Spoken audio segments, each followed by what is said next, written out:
Yes, people, and welcome back to another edition of Rivals. Spurs has taken an L, but we move. I don't care right now. They're still my team. I'm still there with my chest fully out. It happens. It's football. We move on. I've got a guest to bring on straight away, and he goes by the name of Mr. Box Office. What are you telling me, my broski? Talk to me nice, man. Bro, I'll talk to you nice, but I had to come back. I had to come back on because there've been some outlandish statements the last couple of weeks by people that, gosh, oh my gosh. Well, like I say, well, thank you for inviting me, bro. This is the show that's really hot at the moment. I've got to say that, you know what I mean? Really hot. So Love good on you, bro. Good on you, bro. that, But man. I had to just come on to just put the record straight, honestly, because some of the We'll stuff get I to heard that. was just Don't worry, absolutely brother. mental. We'll get to that. We'll get to that. But before we do, I just want to big up a couple people in the comments. And I want to say big up to Tony Rodriguez here every day, every time, bigging up the show. I've got Ellie in the box as well saying smash that like if you think Arsenal are bottlers because they're 1-0 down. What are we saying? Like, raw, boom, boom, boom. Big up family members, Spurs King TV in the building. Yes, my broski, Tommy G, up in the house. And we move, as I said. And big up to everyone in the comments and people watching at home. In the hype, evening, fellas. And big up to Mia. Yes, Mia. I need to get you on, Mia, man. Mia, where are you? I ain't seen you for a minute. I have to bring Mia on. Yes, yes. Big up yourself. Adrian's Wool. Hold tight, you, my broski. But I'm going to bring on a guest real quick. And he goes by the name of Richie Amps. He's no stranger to the show. How you doing, my brother? Yeah, I'm blessed. Thank you. I'm blessed, man. Thanks for having me back again. Bless, man. Looking sharp with that trim, looking fresh. Yeah, Obviously, you have to. remind everyone who you're repping right now, who you representing. I'm Liverpool, baby. Liverpool FC. Oh, baby, Scouts, Scouts. Number one at the top of the league. Going for the quads, all of that. Hey, for the quads, he said it with his chest. Hey. And we're still in it.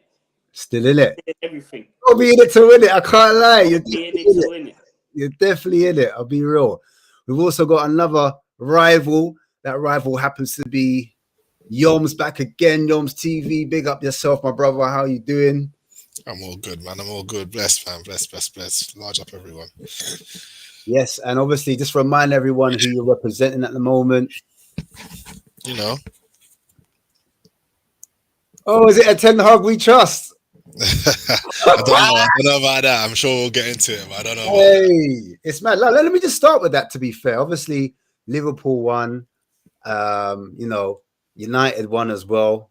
Pretty or not, I don't know. But do you give Ten Hag his flowers at the moment? Because he's doing a job.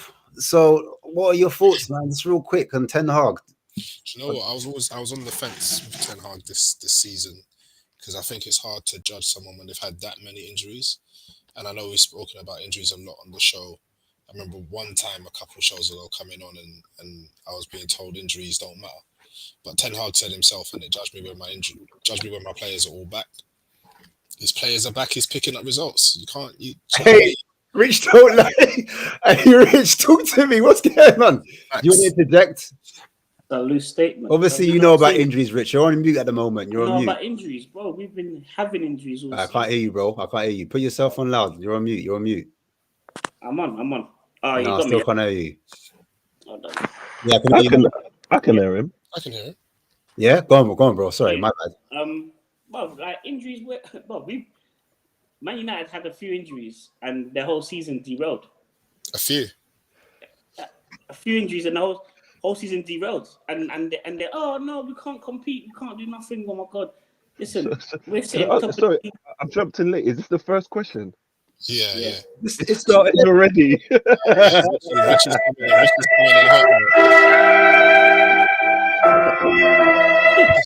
Sorry, carry on. We've been dealing with injuries just as well as anybody else. We're top of the league. We're comfy. Okay. So I don't understand me going, oh yeah, judge me after. What should we be judged when we got our fully fit squad as well then? Sorry, Richie, why are you guys in the Europa League? Based off last season. We didn't have a good season last year. Yeah, you had it. Why? There's a number of reasons. I can get into it. fatigue from the season before going for the quad, a lack of player reinvestment. Some players fell off. There's a number of reasons. So do you believe if you didn't have all of the injuries that you had last season, you would have finished better? If buts and maybes. Okay. End of the day, the That's an fixtures come interesting round and give perspective. results. Interesting perspective, because you man had the maddest defensive injuries last year. You played your first 4 defenders for the first last time. year. Last year, I'm talking about, yeah, for the first time. Year. No, not last year. No, I haven't finished what I'm saying. I'm saying, like, you guys played them, your first 4, for the first time, something like halfway through the season. Those defensive injuries cost you, and I don't think it's unrealistic to say that if a team has that many defensive injuries, that they leak goals. I mean, the proof's in the pudding. When players come back and you get your first team back, you start picking up results, and that's exactly what United have done. Look, I'm not saying Ten Hag is Klopp. Ten Hag is not Klopp. Do you get what I'm saying? What I'm saying is, I was on the fence with him, but he said, "Judge me when my players are back." His players are back. We've won, 5 or 6 in a row. We're scoring goals and we're conceding less. Like, the proof's in the pudding. It's in the numbers. It's there. Can I ask a question to build on that quickly? Yeah, go for it. Because it's different ends of the spectrum. So, is there a number of injuries that can be permitted? Is there like a magic number that we can say that makes it okay? And because last year we're bottle jobs because we lost one player, Saliba. Mm-hmm. So it's about the importance of the player or the amount of injuries you have. I think it's a mixture of the two. When you've got defensive pairings that work, losing one can derail the whole thing. But when you're talking about, all right, cool, let's go through it. Luke Shaw, Tyrell Malacia, so that's 2 players, right? We then have to go and get a left back, a dud left back from Spurs that Spurs don't even want. He comes to United, he gets injured after 1 game. Varane injured, Martinez injured, Aaron Wan-Bissaka injured. So you can't tell me 7 of your senior defenders get injured to the point where we're playing a man that we was also playing 15 years ago. Like, you can't tell me 7 defensive injuries from your senior first team doesn't have an impact on your squad. And then you move into the midfield, Casemiro injured. Like, it's wild. Do you get what I'm saying? It just is what it is. So what player did you play from 15 years ago? Who was that? Johnny Evans. To the Ten point where we're Hag playing signed him. Ten Hag signed him. Why do you think Rich is on pure smoke. Rich is on Why pure do you think smoke Ten Hag today. signed him? What do you mean? He signed him because he wanted to? Do you think? No, he didn't. Like, are you for real? Do you think Ten Hag wants Johnny Evans? Why did he sign him? Bro, like, he signed him because we were supposed to get rid of. Rich, you're cutthroat. No, it's just unrealistic. We're supposed to get rid of Harry Maguire. Harry Maguire refused to leave. Right? If we got rid of Harry Maguire, we would have been going in for other centre backs, but we didn't have the money. So Johnny Evans was training with us, and it was like, all right, cool, we'll put you on a short-term contract to see if you can still breathe after you run for 15 minutes. And then he ends up playing for us. It is what it is. Sometimes he's come on and done a decent job, like against Luton last on the weekend. But really and truly, nobody wants to be playing Johnny Evans. That's unrealistic. You think he went out there and said, yeah, Johnny Evans, that's my guy. Come on, man. Yeah. He did say Mason Mount's his guy, but we'll move on. We'll move on. So what was it? You guys? Again, that was unnecessary. How Why are many we games doing is this, Mason man? Mount? We're talking about injuries because This is obviously we've all suffered injuries. We've all suffered injuries, apparently. So Spurs have had injuries. Man, you've had injuries. Liverpool currently are going through an injury crisis. Newcastle.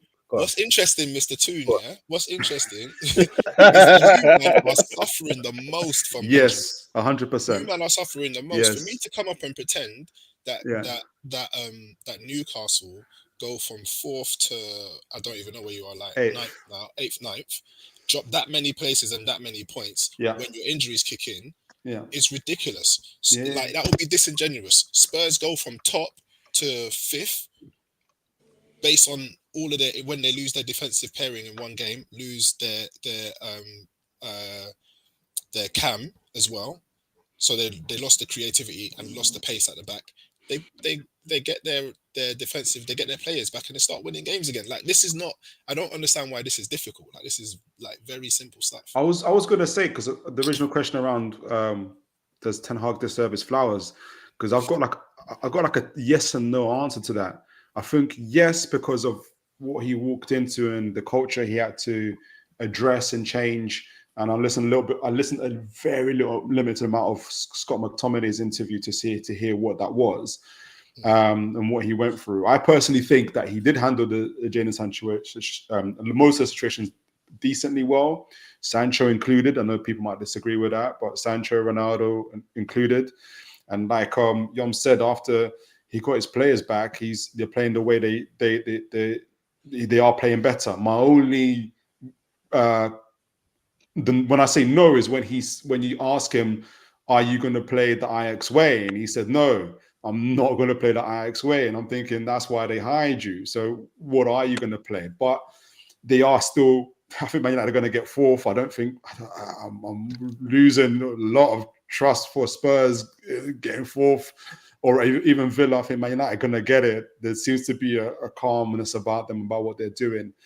But I think there's a yes or no answer for me for Ten Hag when it comes to giving him his flowers. I want to bring in box office. What do you make of this whole injuries? Like, what's your take on it? I'm going to be straight up with you. You know what I'm going to be like. It's excuses. Absolute excuses, because I hear it from Tottenham fans all the time.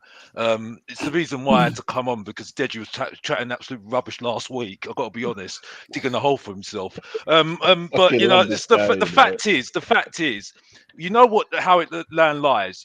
You're going to get injuries. It will get what if you get Champions League, you got more games. You're going to get injuries. You've got to be prepared for it, and that's it, right? So you've got to have a squad that's going to be able to compete. The problem is with some these teams right now, they used to have to use the word backup. I hear it a lot of time with Tottenham fans, backups. And the problem is when you have a backup, you have Højbjerg, who's the most bang average player that I've ever seen in my life. Another one that's another bang average player that I need to talk about as well. The person that we call Cafu now, Emerson Royale. You know what I mean? Who is absolute bang average as well. So I mean that's what we call backups. You know what I mean? So I mean, I'm fed up with hearing about these injuries. If you're going to have, you know, the fact is, you know what you're going to get. You know, in the summer, you know what you need to get. You need players that are going to be able to compete. Manchester United should know that already. Yeah, they've had Alex Ferguson for how many years now? You know what I mean? Yeah, and they've had that success, and since then they just fell off like a cliff. Yes, they've done better than Tottenham, yeah, but that's standard now these days. Spursy all day long, every single time. Mr. You know, Box but Office, who do you support? I lost. well, yeah, well, if you don't know, get to know. It's Mr. Box Office. You know what I mean? And I talk my truth every single time about my team. Unfortunately, I support. Unfortunate, you know what I mean? You know, but I'll get into it under time. Tottenham. It's Tottenham. Yeah, it's Tottenham. It's Tottenham. But the point I'm making is that these excuses I hear from top teams, excuses that I hear from top teams about injuries, right, is excuses. You need to just you got when a you squad say there. To clarify when you're saying excuses, are you saying A, they should have had better backup, or are you saying B? Well, you should have had better backups. Yeah, you should have a better team out there. You should have had a better preparation and maybe used bought better players as well. But when it comes to the injury table, better strategy. For instance, when it comes to the injury table, I had a better strategy. I mean, when it comes to the injury table, Newcastle, Man United, and Chelsea literally top the injury table. I don't know how much preparation you can have when you got 8, 9, 10. For us, it was 14 players out. I don't know how. What do you buy? Like 14 players in the transfer window? You can't do that. You have to be wise. So I don't know. I don't know what they do. I don't know what they do. Like with that, I don't know how to. My gripe would be, if I was a Man United supporter, is where's Mason Mount? He's meant to be fit. Leave him alone, man. No, I'm just saying. If you've got help, okay. My gripe is we've got Lewis Hall. Newcastle got Lewis Hall, but we're not using them. Okay, I'll say Newcastle. We've got Lewis Hall. We're not using them. So Mason Mount ain't fit though. He's not fit. What's the point of buying him then? He spent. Listen. What's the point of buying him then? No, but it makes sense to the style of play Ten Hag's trying to play. If they have a high press, You can understand why Mount's there, no? If you He's look at at- Mount's numbers, he's closing down, he's running, all of that kind of Yeah. stuff. Is that like a Well, great, Havertz? he's working hard. He's a below. Yeah, He's he's a above hard- average. he's a Only Havertz. skip then. Great then, Bob. Yeah. You know what I mean? Great. You know what I mean? You know that's what No, but- that's what you're describing to me. I don't understand your point. Like what? Well, what yeah. Well, you're you're saying to me, yeah. Oh, he works hard for the team. That should be a standard for a top player. That should be But a unfortunately, standard. nowadays Yeah? it's not. Look at Well, Rashford. People this run is the past him point. all This is the the time. point. This is the whole thing I'm hearing from the Premier League players now these days. So It's what like is your the point? work. Should United not buy a player that works hard in the Well, you midfield? work hard, but you need that. I mean, So that's a what- standard. literally, That should what be is a your point? standard for a Premier League player to work hard for the team. You know what I mean? Mason So if Mount, he No, works but hard for the team, Mason Mount, great. when he plays, Mason Mount when he plays has a really good output in the midfield, right? His numbers are higher than others. So you're saying it's standard, but he's topping the numbers in terms of the he's ground above he's covering. standard. So I don't understand what you're saying. Like, what is your point? Yeah, all right, cool, it's standard. So United should not sign players that work hard in the middle of the field, or they Yeah, should. work hard. Exactly. But- So what? No, Like, I but don't get it. Like, what are you trying Mister, to? But he works hard. But Mister, does it really affect? Does it help Manchester United get better? That's my inevitably argument. yes, because if you're looking at last season, what we had in the midfield was Casemiro, whose legs are going to be going if they're not already gone, and Eriksen, who does not have legs. So clearly, Ten Hag said, "I need a player who has legs." It helps that he's British that it fills our quota, homegrown quota. our homegrown quota. But it's just unfortunate that He the should have guy's went for British. Onana. I think he should have went for Onana instead of Everton's That's easy. Onana. I mean, Yeah, that's Yeah, easy. yeah, That's easy to say now. no, I was saying it then. I think maybe. in his first year he got frightened. Not frightened, but he was overwhelmed by the intensity and the physicality of the Premier League, and he just went for Who? Mason Mount, Ten Hag.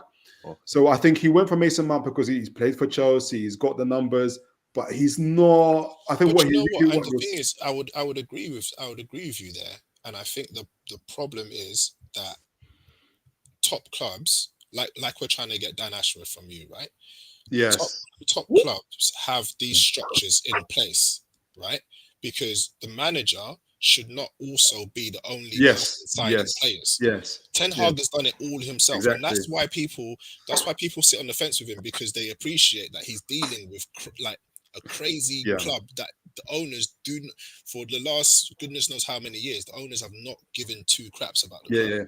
So the structures are not in place. So he's buying your Mason Mounts and that. He shouldn't be concentrating on signing players. He should be concentrating on getting the best out of the players he's got. Just on that as well. And I want to bring Richie back in. And I'm sorry I haven't brought you back in, Chicks, yet, but we'll get to Arsenal in a bit. But just bringing you back in, Rich, I just wanted to know, obviously you've got a cup final coming up against Chelsea. And these guys are saying, the injuries are making a massive difference. You guys just beat Luton, albeit Luton, 4-1. Are you worried coming into this cup game against a Chelsea that defeated Man City, a strong Man City at that? Are you worried about your injuries at the moment? Listen, injuries are part of the game, yeah? So naturally you're worried about the injuries. You're worried about how long players are going to be out for, etc. But guess what? The fixtures keep coming. So for me to sit here and say, you know what? Oh, Sunday, it's going to be we're going to have to field 11 players at a bench and we're going to have to get on with it. It's a one-off game, so anything can happen. And obviously, on the day we've got to take our chances and hopefully we get the result. But I'm not gonna go to. I mean, today, we beat Luton, but I'm not coming online to be like, look, we beat Luton 4-1, blah blah blah. That's not Liverpool. There's still a lot of football to be played. Hopefully, we get players back, and then obviously from there we can see how the season pans out for us. But touching on the point of does injuries matter? It's twofold, because it depends on the type of injuries. And I was having this conversation with people earlier today. I've got no problem when you go into the games and players are coming out with like contact injuries and stuff like this. My issue is when you get recurring hammies or recurring groin strains or recurring back strains. The medical department has to be held accountable. We've had 3 or 4 players in the last few weeks come back from one injury and go off again with the same injury. That's where my problem is with injuries. It's never the asthma pumps. Well, no comment. You guys can't let Chelsea win. You can't let Chelsea win. You can't. Let Chelsea win. You can't let Poch do it. Why are you Do you not know- putting this pressure on him? Do you know how many Stop clubs are going to jealousy, be? man? Do you know how many clubs are going to be murdered if you guys, apart from Tottenham, because apparently the cup's too small for them. But again, that was a statement from somebody that claimed that. Sorry. Yeah, no. Listen, we're gonna do our best. Obviously, I'm confident we can still get we can get a victory. We put out the strongest players we can put out, and then we see what Chelsea have on the day. But yeah, listen, we beat Chelsea recently in the league game at Anfield. they're different now. They're different. They got their tails up. They had a good game against Man City. They look good, man. The game against Man City where they sat back and hit them on the counter. Yeah, they might use that same. That's exactly what they done. Sorry. So what Arsenal did against you? Don't you think Poch bottled that? Yeah, he was in control of the game. His substitutions took the Yeah. game. He gave the front foot back to Man City. They lost their legs. They lost their legs. They weren't used to it. No. Chelsea can't lose their legs. Man. They've got two players in their midfield that are 100 million. They can't lose legs in the midfield. Yeah, but money can't run. Like they're human beings at the end of the day. Like they do you know how hard it is to be able to control or find some sort of control against a Man City midfield? No, but he went completely defensive though, man. I do think that for $350 a week, I can manage to. You know them way. I'll die on that pitch, Yobs. I'll switch it off. You know what I mean? Yeah. Run around. Fair enough. What are people's, like just on that? What are people's predictions, real quick, just on the whole Liverpool Chelsea game, because that is the next game coming up. Liverpool. I'm scared that Chelsea are going to do it. I think Chelsea are going to do it. Do you think Chelsea will do it? I think Chelsea could what's the score prediction as well with that? Give some context. Ah, man. You think I see a two. I see a. you can see Poch doing that with a trophy? Yeah, I can see it. Worse, I can see Jackson doing it and looking over at. I was going to say her name, but let's let it go. So I think they can do. I say that though. I was going to say it's more to do with a feeling rather than any tactics. You mentioned obviously Richard, but they just sit back, and you kind of looked at it as they're going to sit back. That sitting back worked very well against Man City. Against Man City. I think that's a They style. didn't win the game. They didn't win the game. They felt like they won the game, and sometimes a feeling and emotion that you can do something can carry you over. If we can do this against Man City at the Etihad, let's go for this competition against Liverpool. And so if you guys aren't, I don't know who's fit for you even, like they've got a decent structure, they've got a decent ability about them. All it is for them is to be able to actually believe and to be able to work together as a team. And as they've seen, and what does that is results. And they caught the right result at the right time. A game they never expected to win. Everybody expected for them to get fully blasted in that game, and it didn't happen. So I worry about what you guys are going to do. I hope you take it seriously. Mr. Box Office, just real quick, what do you think? I think Poch will get his first trophy, take them into the Europa Conference League, and do you reckon Liverpool will take the L, or do you think it'll be the other way around and Klopp will get his little quad baby on the run? What do you think? It will draw all day long, and then I don't know who's going to win it afterwards. It's a lot of who's going to win. I think it's got 1-1 written all over it. I think Liverpool do it on penalties. I can see something like that. Or I reckon it will go all the way. And Liverpool, if it comes down to penalties, I think Liverpool will edge it. So Jinx, what do you reckon? What do you think? Liverpool are gonna abuse them. I don't know what all this sympathy is. They're gonna get battered. What are you lot on about? Yeah, bro. They're gonna abuse them. What is going? I understand they get up for certain games, but no, they've got man. Liverpool are gonna trounce them. Salah's back. But why though? Why are they gonna obliterate them where City couldn't? I know Chelsea are pants. Chelsea are pants, bro. They're just pants. Where are they in the table? I know they get up for certain games and the big games, real small club mentality, but they're not gonna beat Liverpool in a final. No way. I can't You even. very rarely get a routing in the final, though. You very I rarely get a understand. routing. Maybe not in the score line, but in terms of how the game's gonna go, what they're gonna do, sit back and catch them on the break? Nah, man, that's not. I don't see that happening, man, not at all. So you reckon? Yeah, I don't even have the words to explain it because it's just common sense. Like I don't get it. Okay, did you expect Chelsea to get a draw at the Etihad? After how they played against us. Yeah, but then this is the same thing. We played atrocious for about 86 minutes. We played well for maybe 4 minutes and took the draw. Like they can't. I don't see it. They can't do well for 90 minutes against a good team. I think. Okay. I don't think so. Did the first game of the season? I know they drew, but have they played them since? And what was the result if they have? Yeah, we beat them like 4-1. Yeah. I remember now. Yeah. Oh yeah, that was savage. Yeah. All right, cool. Well, just to switch it up real quick, Arsenal take an L today. Chinks, you're here now. I just want to have a quick discussion about that. What your thoughts are on your loss to Porto? Do you focus on the league now? Is Champs League over? Is that a distraction that you just don't need? Or do you think any Arsenal fan that will ever say yes to distraction you don't need, that is just, you're deluded. That's the most important trophy ever for us. I take that over the league this year, to be honest. But Porto deserved it. I'm a bit fed up with our performance. We looked in control. They had the better chances here and there, but we were just, it seemed like we set out for a 0-0. There was no like impetus on our play or anything. Do you feel like it was at that Arsenal the first half of the season before you went to Dubai? Was it that type of performance? Slow, controlled. Yeah, I can see the contrast. My WhatsApp's already messaging with the outcome of the result already. Bloody hell! But yeah, it did seem like that. It seemed a bit complacent. Like, do you know what I mean? We believed our own hype a bit, like where we can just go there, see it out. We don't have to try too much. Like it was annoying, man. It was annoying, but I'm just glad it was away, innit? Because if they had an away goal, we just got to win. There's no away goal now. Yeah, but it don't count anymore. Yeah, it only counts. It's been at the Champions League so long. I didn't even know that, bro. I swear to God. Goals don't count. I heard whispers. Added time. Did you see my face? You can clip that. I was genuinely surprised. Yeah. No. All right. So yeah, that's good. That's good news, I suppose. But yeah, it was disappointing, man. We look, like that. I get annoyed with this. That lazy narrative. You need a striker, someone who can put. It just makes that sound true again when I think that's nonsense.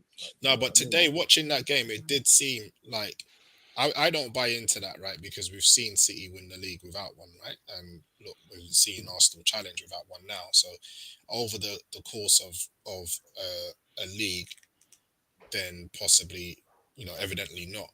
But today, watching Arsenal did seem like you needed a striker who's just going. You can just, all right, cool, guys. We've got 80 minutes. This style isn't working. Let's switch it up. Let's start putting some balls into the box and getting somebody on the end of it. Just, I mean, like, I feel like Arsenal only have one way, and Porto done really well to kind of nullify your way of playing. And at no point did it look like you guys were really gonna do much damage. Again, it's away from home in Europe, so 1-0 is not the worst result, and you overturn that at home. But yeah, I do think that Arsenal could benefit from having a proper number 9. Team tactics. What do you think was missing, like in terms of? Did you watch the game first of all? No, I was just doing a show. I just came from a show. I didn't get to see it. Oh, fair enough. Yeah. But yeah, do you agree with this narrative where they don't need a striker? Obviously Jesus has been missing, and they've been scoring goals with Trossard at the moment. They're looking much better, a lot more fluid. What are your thoughts on this? If striker is the answer, what's the question? The question Arsenal need to score more goals. Well, I think Arsenal are scoring as much goals as all the other elite teams, as far as I can see. I think aren't the top scorers this season? You and Man City.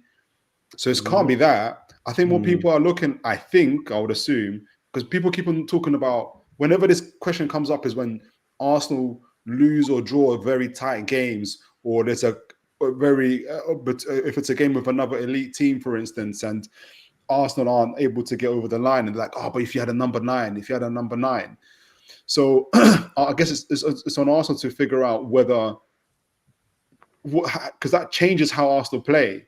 Do they just get a number 9 for these particular moments, essentially, which will be a big waste of money, or do you get a number 9 and essentially change a little bit about how you play? Because Jesus is not a natural number 9. I don't think Arteta wants a natural number 9 from what he's doing, because he's got a certain way of playing. So if he gets an Ivan Toney, for instance, he has to adjust the way he's playing. I don't think Arteta wants to do that, as far as I can see. And he feels fine about the goals he's scoring. I think it just, for me, it comes down to mentality for Arsenal, which is growing, which is getting better. You're in a Porto game. It's a tight game. If you're not going to score, you have to make sure the other guys aren't going to score. That's what it just simply comes down to. And Arsenal are learning that, but they're learning that in the knockout stages. And so you could get knocked out pretty quickly. And then we're going to see where your resilience is mentally. We've just been knocked out of the Champions League. All we've got is the Premier League, where, are we going to be called bottlers again? Is there going to be fire drill settings again at our stadium when we're losing 2-0 to a club we're supposed to be winning? Are they going to be leaving us at 70, 80 minutes? And the domino effect could be insane. So I think Arteta can figure that out. I wouldn't be surprised, though, back at the Emirates, they just overwhelm Porto and beat them 4-1. But I haven't seen the game and I haven't seen Porto. I hear you, but let's have it proper, right? Pep bought Haaland to win that Champions League. Right? Because you can play pretty football and all of that kind of stuff. In the Champions League, where you're playing elite, especially in the knockout stages, when you're playing elite, you need somebody whose sole purpose in life is to score a goal. And there's no coincidence when you look at the big moments in all the Champions Leagues. The difference maker is that player. Look tonight, who scored for Napoli? Osimhen. Who scored for Barcelona? Lewandowski.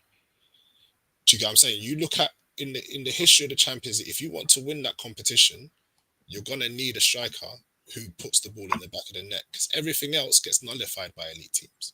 Did Haaland score the winner? No, he didn't score the winner. Rodri made a huge difference. He made a huge difference.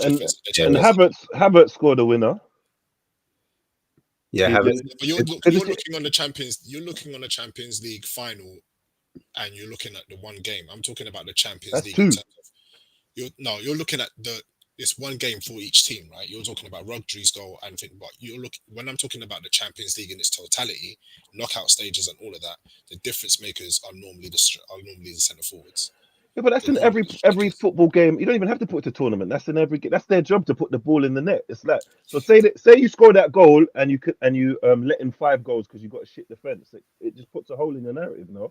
No, but what I'm saying is, so for example, like when I said the league is slightly different, right? Because Pep's proven it, Arteta's proven it by challenging now that you don't necessarily need a striker over that amount of games. When you're talking about knockout situations, 9 times out of 10.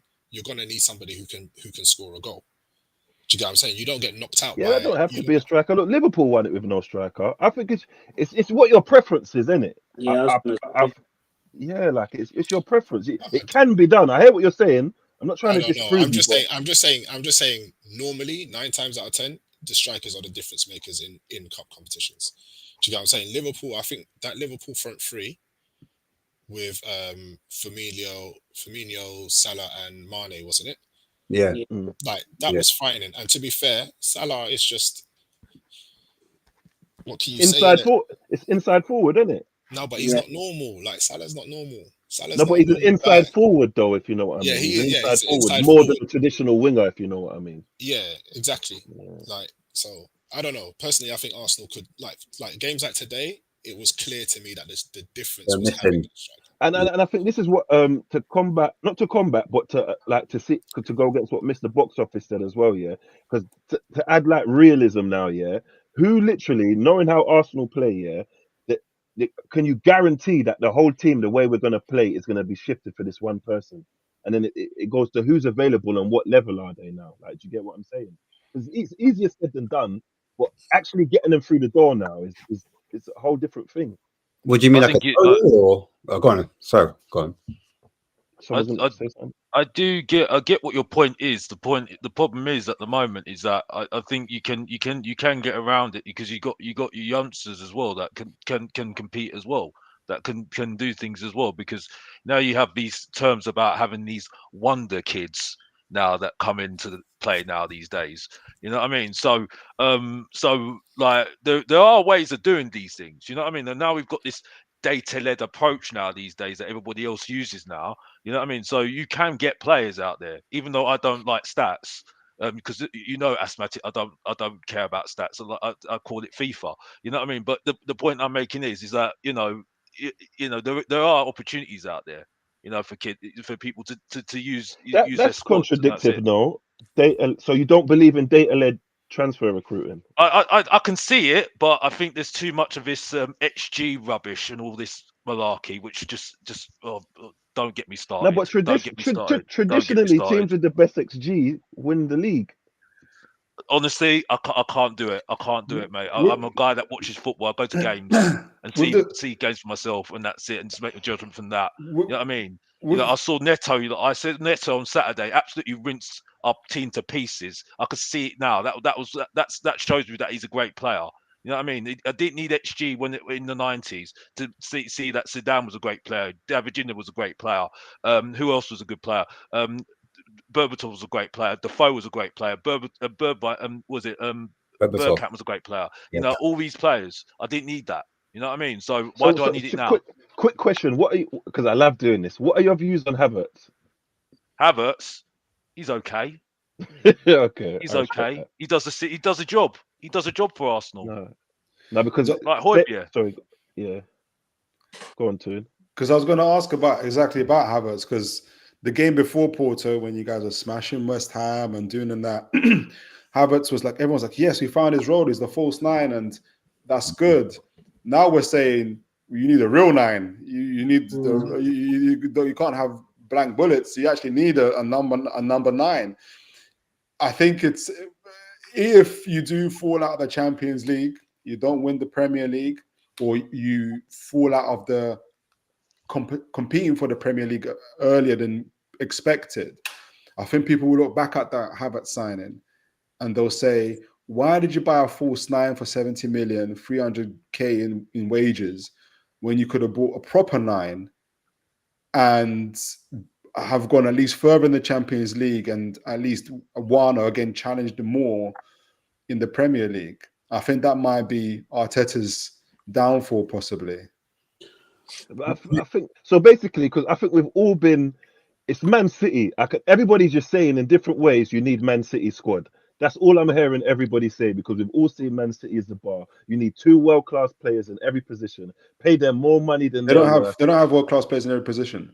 Maybe not this season, but for how many years have for under Guardiola, he said it himself, he doesn't like a big squad. He likes to keep it to 17, 18 players. The other three or four. Near enough. That's near enough. Two in every, like, do you know what I mean? Barring a goalkeeper, let's say, and maybe so utility players and youth players that are really, really good. Like who? Rico Lewis, Cole Palmer That's when he was there. Foden, last season maybe. Foden. But do you get what I'm saying though? Because you can't have it all. No, I'm not saying I'm not saying be Man City. I think Arteta's problem is that he wants to be a Man City. He wants to be Pep Guardiola in 2010. That's Arteta's problem.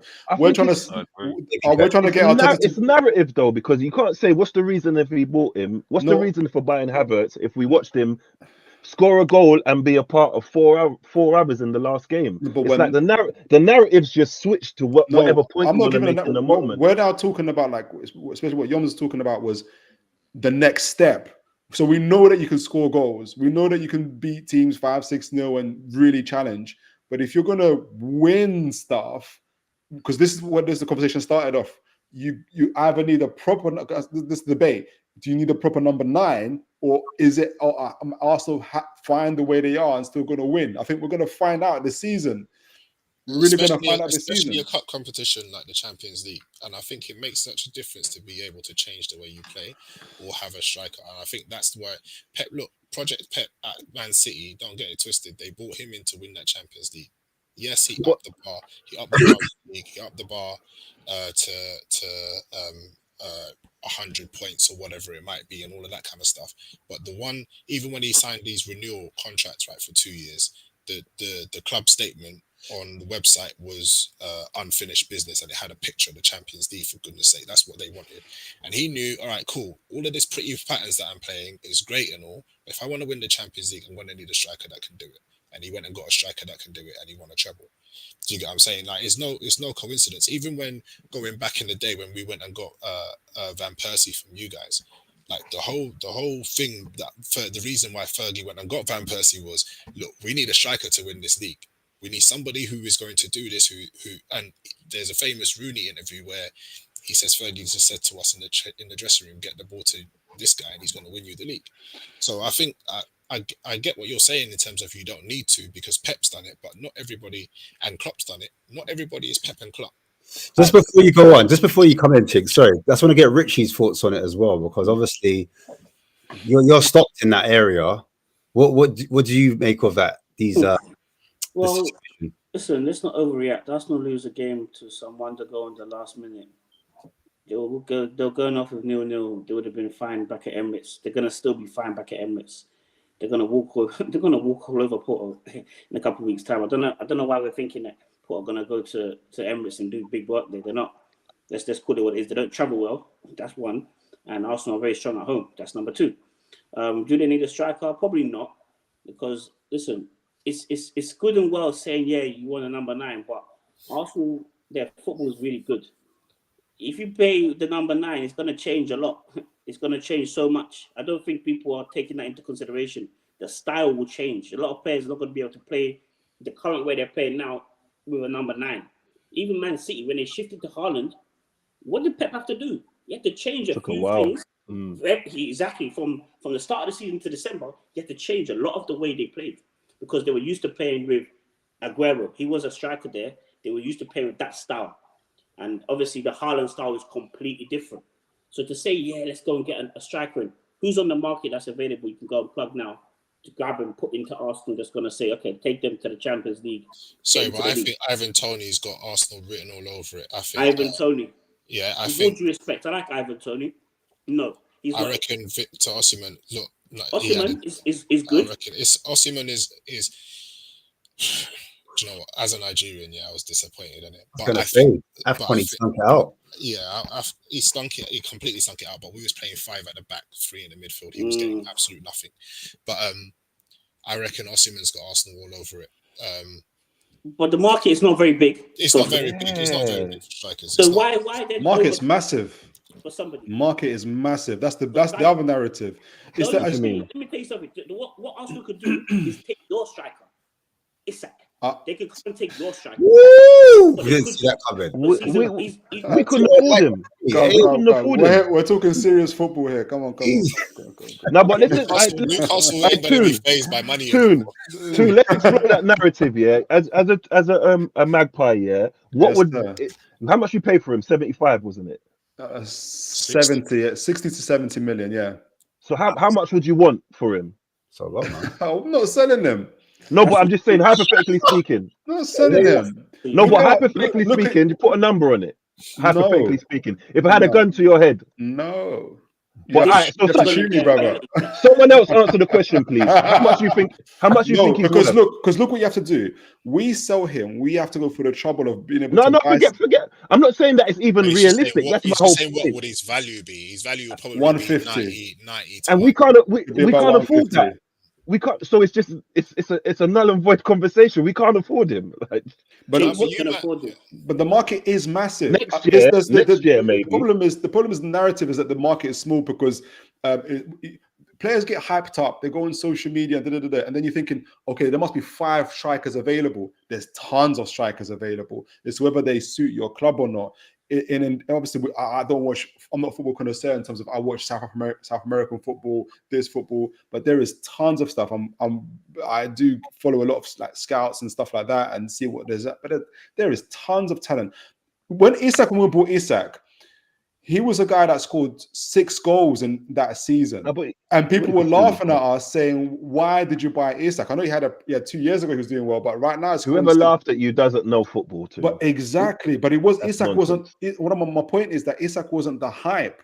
He was the guy that scored 6 goals. 70 M's, bro. Yes. What you mean? We've got Talent is undeniable. It's called money. That's standard Yeah. striker money now, though. You can't 20 look on 70 M's like it was like even 5-10 years ago. 70 No, but M's, then you can't put all this pressure on Havertz's back then. Yes, Yeah. you can. Yes, you can. Wow. What? Yes, you can. What is standard money tune? It's what Yeah, everybody gets now. No. 3 years and certified Premier League player, Champions League winner. He's got tons of pressure on him. He has to show who he is. Forget this false 9 stuff. You trying to be a real 9.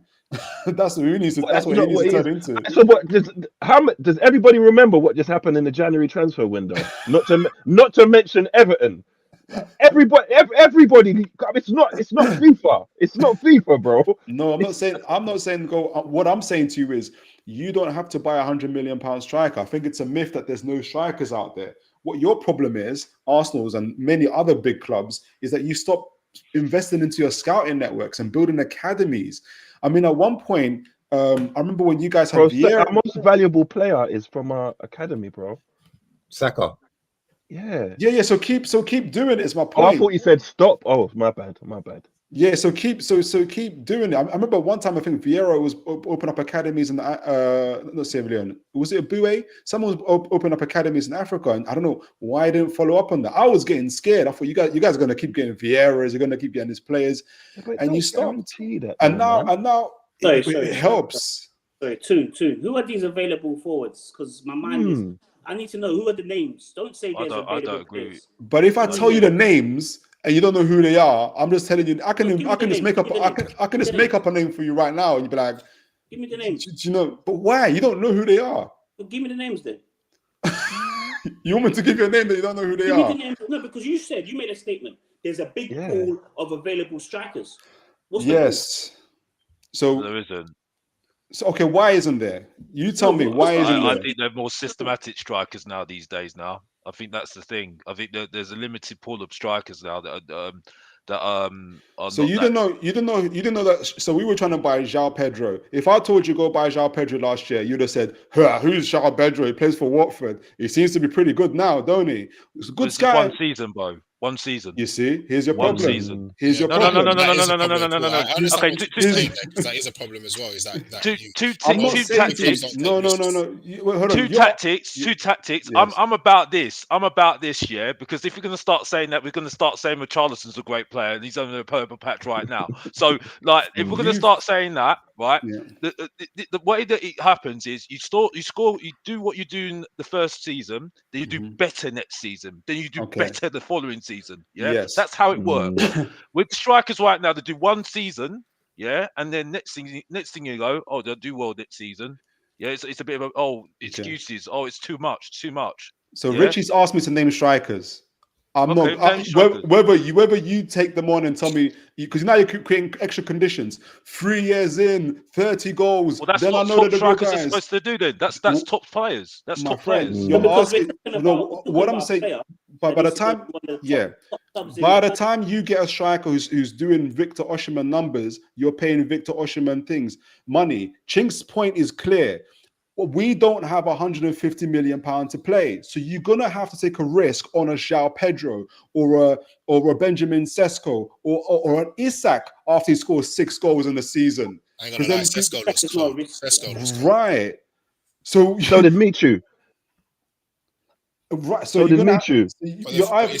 a risk though. That's what he's saying. He's saying that if you ain't gonna go and spend 150 on Osimhen or 100 on Ivan Toney, then you're gonna have to find Osimhen before he's Osimhen. Right. I agree with that. Because there are going to be, because if you're saying there's no strikers out there, what you're saying essentially is that striking is dead.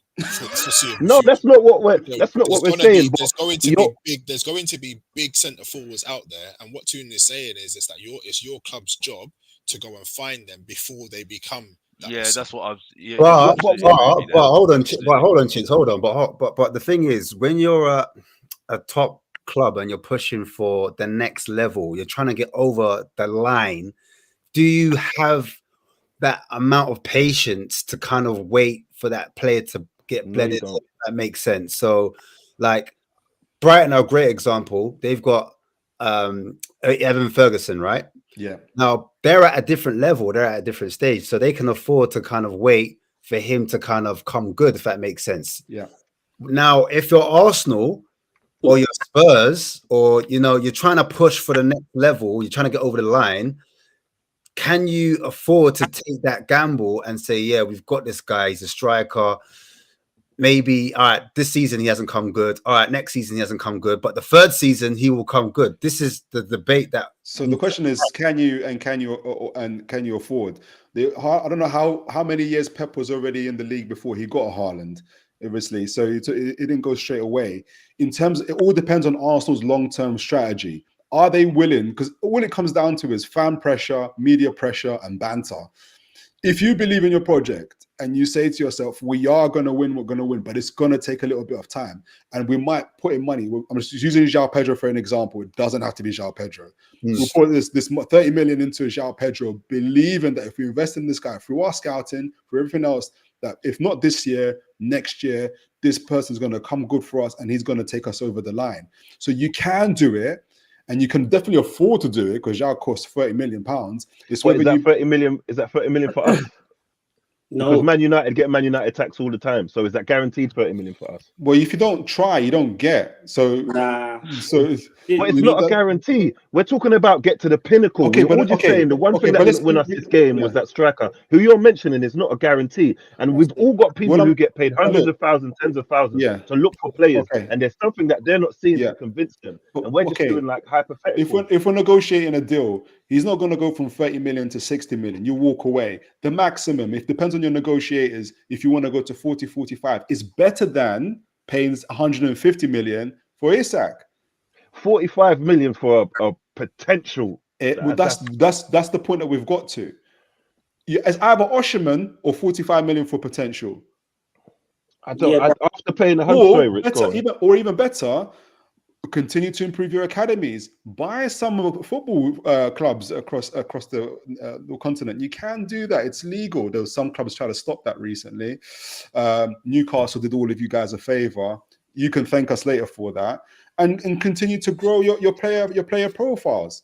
I know Liverpool don't like it, Richie, because you're one of the guys that keep on going against us for doing. I'm one of the guys. Look, listen, Liverpool.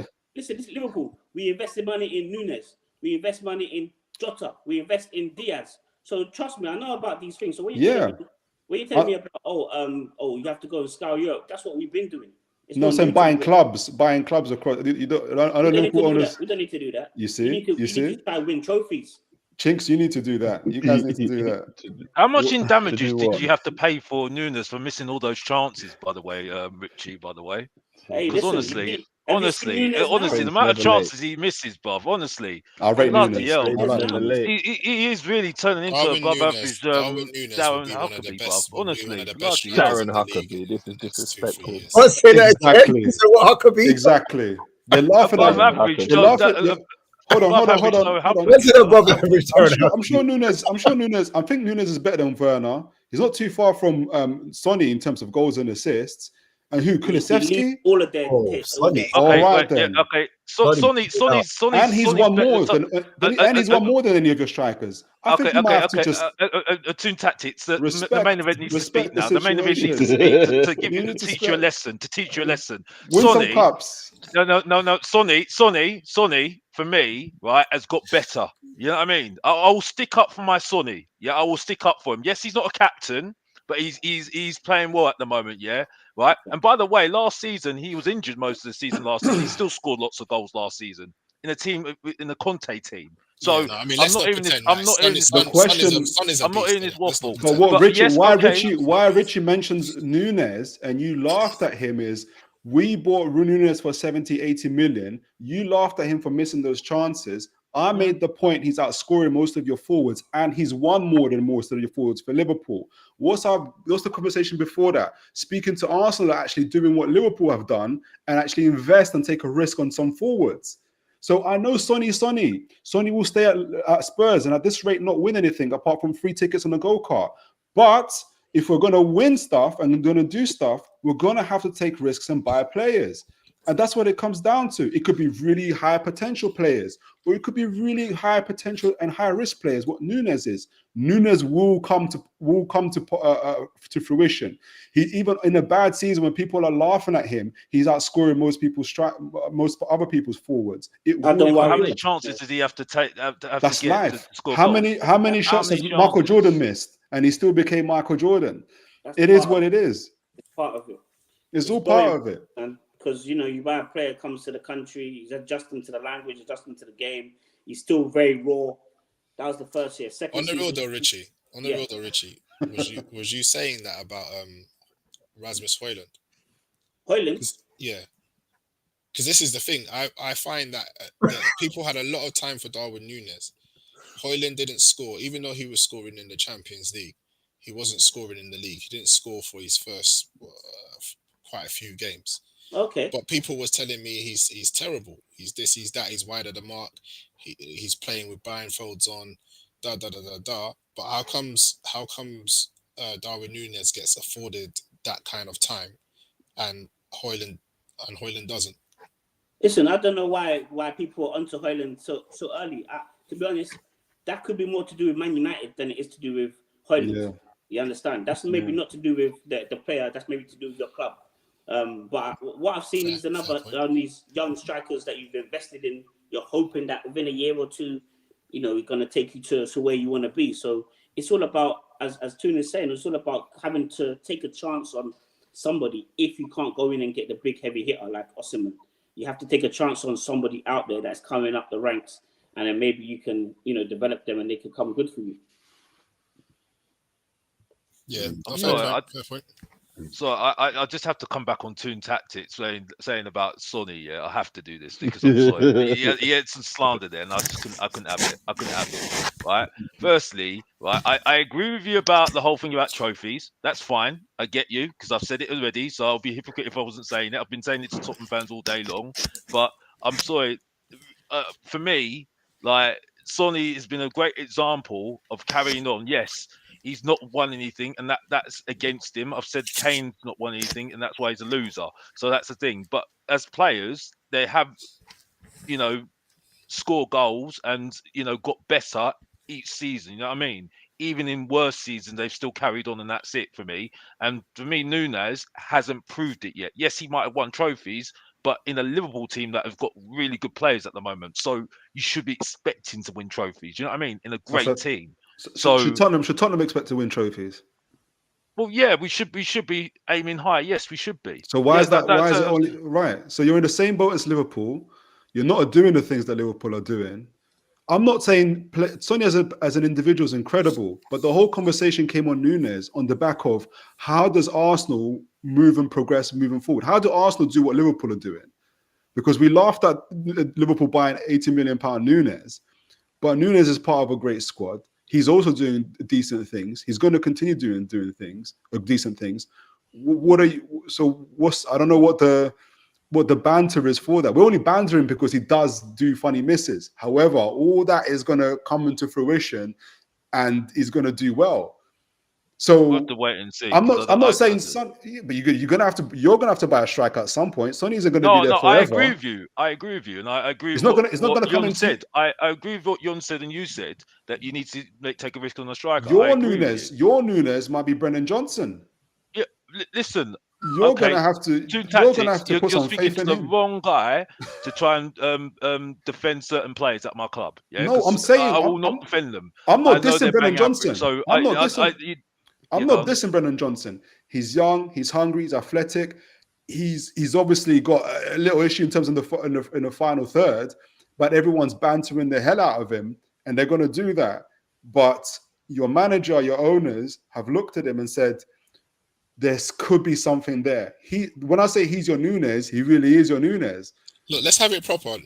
Darwin Núñez was wanted by everyone. Yeah. Right? This guy was not somebody who was not. We want him. It was United that was really trying to get him. And United was trying to get him under Ralph Rangnick, right? The correct story. But Ralph Rangnick wasn't backed by the club's owners to get him.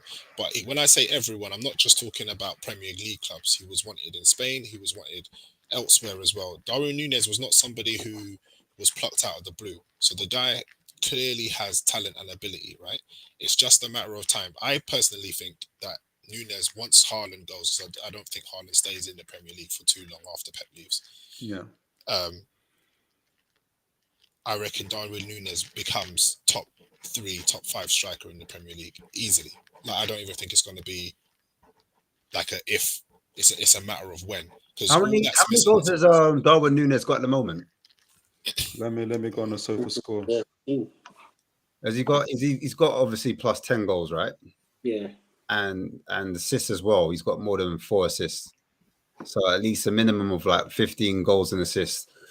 For the start of the season, like when the business end of the season now, 14, 13 games, he could get 20 goals. I think. Premier League, he's got 9. Has he got 9? Yeah. Yeah. EFL Cup 1, Europa League 2. What's that? Oh, that's before. Yeah. So at the moment, is it about 10? No, 13. In the Premier League, he's got 9 goals and 7 assists. Yeah. Okay, so 16 GA. So like he's on a way, like he could get just maybe under 20 goals this season in his first season.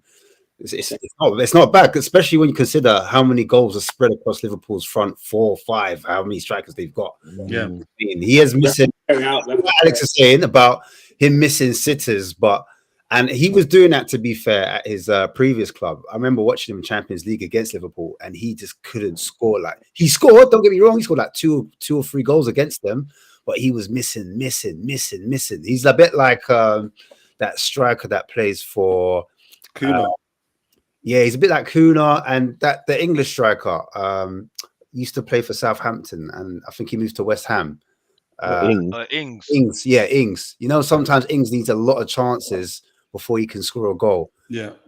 I'm not saying obviously he's levels above him, but I'm just saying in terms of he needs plenty of chances. He's not clinical. He's a man that finishes hard chances, but then the easy chances, it's like he makes it like look difficult. Do you know what I'm saying? But I wanted to move away from that question real quick, and I wanted to talk on Alonso, because obviously he's been linked with a move away.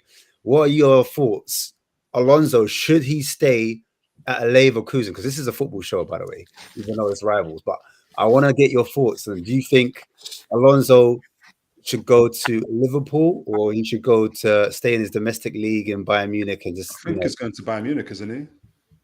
Bayern Munich are also looking after him, looking at him as well. Makes sense. I just don't think he's ready for the Liverpool jump yet. Yeah, either do I.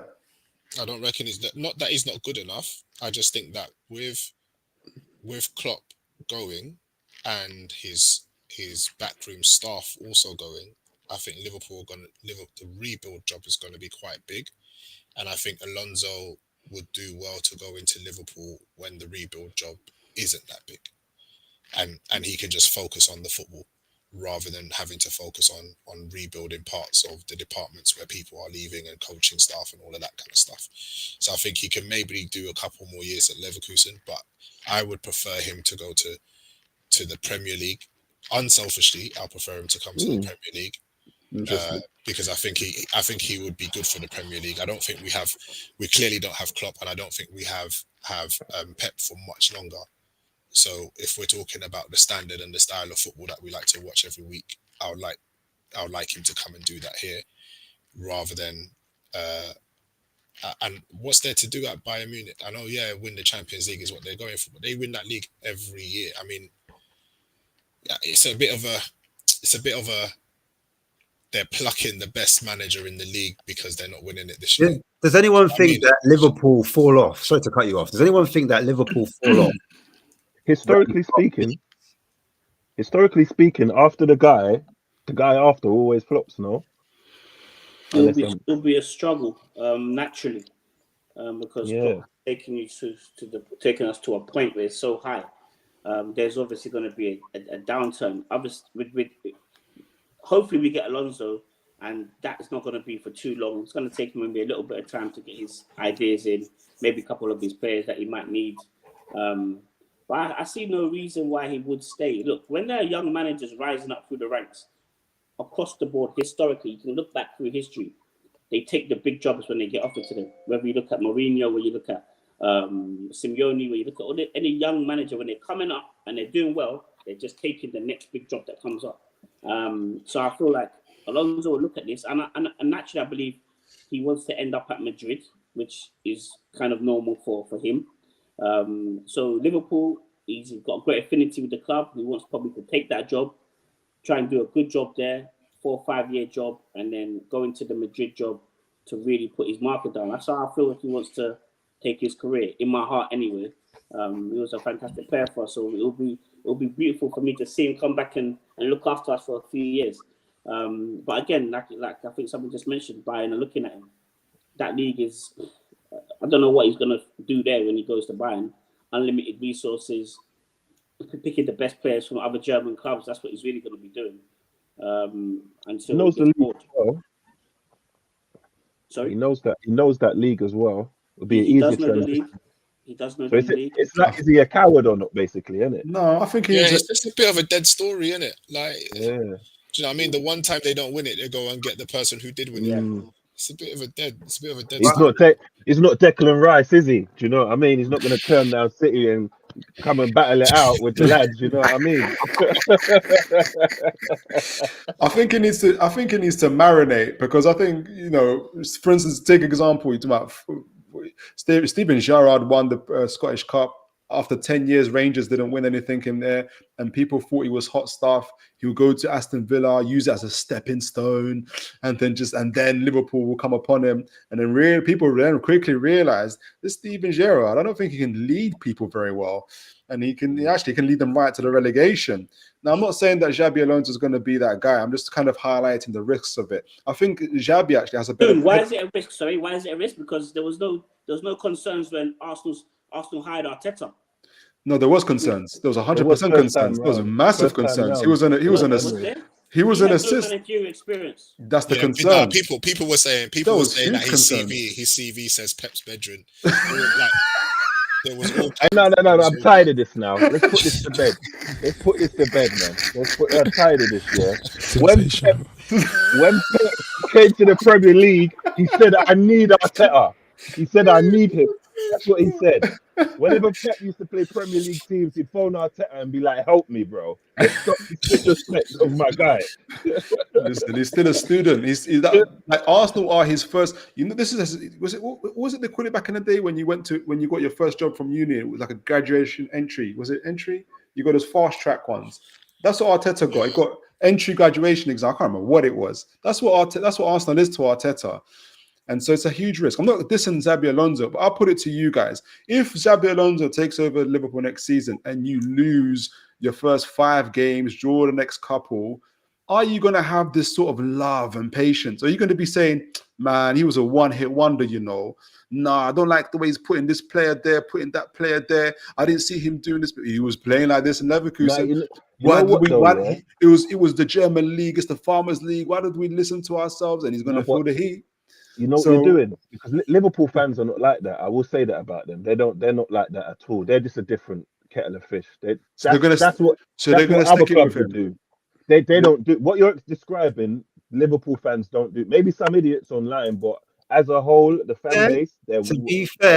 To be fair, I'm hearing it at Tottenham at the moment. Like certain people are saying, this is Ange tactically naive. And it's a nice little pivot. I'll go around and get people's thoughts, because I feel like it's a knee-jerk reaction. Yeah, it's interesting how we're talking about Alonso and Liverpool, and he would give them time, and what what are your thoughts on this high line, high risk, gun ho approach that Ange is doing? Like, people are saying, this ain't Scotland. You can't do this. You can't do this in the Premiership. Don't you think it's embarrassing though, Ash? Just the flip flop of, because don't you remember a little while ago, I'm just glad to see some entertaining football after Conte, like it's just so flip floppy. Like I can't. That's why I get so frustrated. It stresses me out. It's a thing where, like, I don't know, like, people are saying, do you want entertainment? Is it a process? Is it a project? Like, people have been having project after project after project, and they're not happy anymore. Do you know what I'm saying? They're not. I think the perfect guy, to ask their opinion on this is Mr. Box Office. I think because he's the most cutthroat person there is. Go for it. Yeah, box office don't like nothing about Spurs. Listen. Well, Yums, you don't know Mr. Box Office, and understand why Mr. Box Office says this and that's it. You know what I mean? But listen, I'm going to keep it short and sweet because the Tottenham fans know what I feel already, and you know what I felt about Ange from the very, very get-go. I said I needed time. I still need convincing about him. Yeah, it's not his fault. It's because I've been through so much heartache and so much dross for the last 4 years, and since 20 years of this ownership, and the culture has been grown into me. And that young boy's gone, and that's it for me. I said I needed time, and I'm watching it, and I've seen how things are going. I knew how it was going to go. We did start really well, especially in pre-season. Everyone was jumping up and down about the manager, saying, "Oh, we're playing great football. First 10 games, we're going to win the league." I knew how it was going to go, and then we had the games where we played Chelsea. We had Wolves, which was absolutely awful. Chelsea, which I thought, to be fair, he stuck by his word, what he said in June, so I gave him credit for that. Great, but then it's like, we're seeing the problems at the moment, and for me, at the moment, we're not playing great football. At the moment, there's a pattern going, and it's kind of like we're just stop-start at the moment, and it's not really good. And it's a team at the moment that I think needs time. I think next season we'll see how things go. I think that's the most important thing. We will get Champions League, I think, or get Europe. I don't care about Champions League. I really couldn't care less if we get Champions League, because that's like a day out day out going on holiday. You know what I mean? Not winning anything. In terms of your club, though, Revenue. It's not realistic to win it, but the amount of money that the Champions League brings in, and with everything going on how it is with FFP now, players like clubs don't even want to spend £1 over the FFP budgets, because you're talking points and that now. You're not even talking financial sanctions. So I think Champions League is really, like, it's crucial for clubs. It's not even oh yeah, you know what, we didn't get it, maybe better luck next time. It's crucial for clubs to be able to reinvest in. And that's what's going to be a make or break. This summer is a make or break summer for Ange and Spurs. If you get Champions League and he gets backed, I can see you guys really going on to do something next year. If he doesn't get backed and you don't get Champions League and you don't have the finances to reinvest in the squad, it's going to be peak times. I hear your point, but for me at the moment, we didn't need Champions League to get the players that we got in last summer.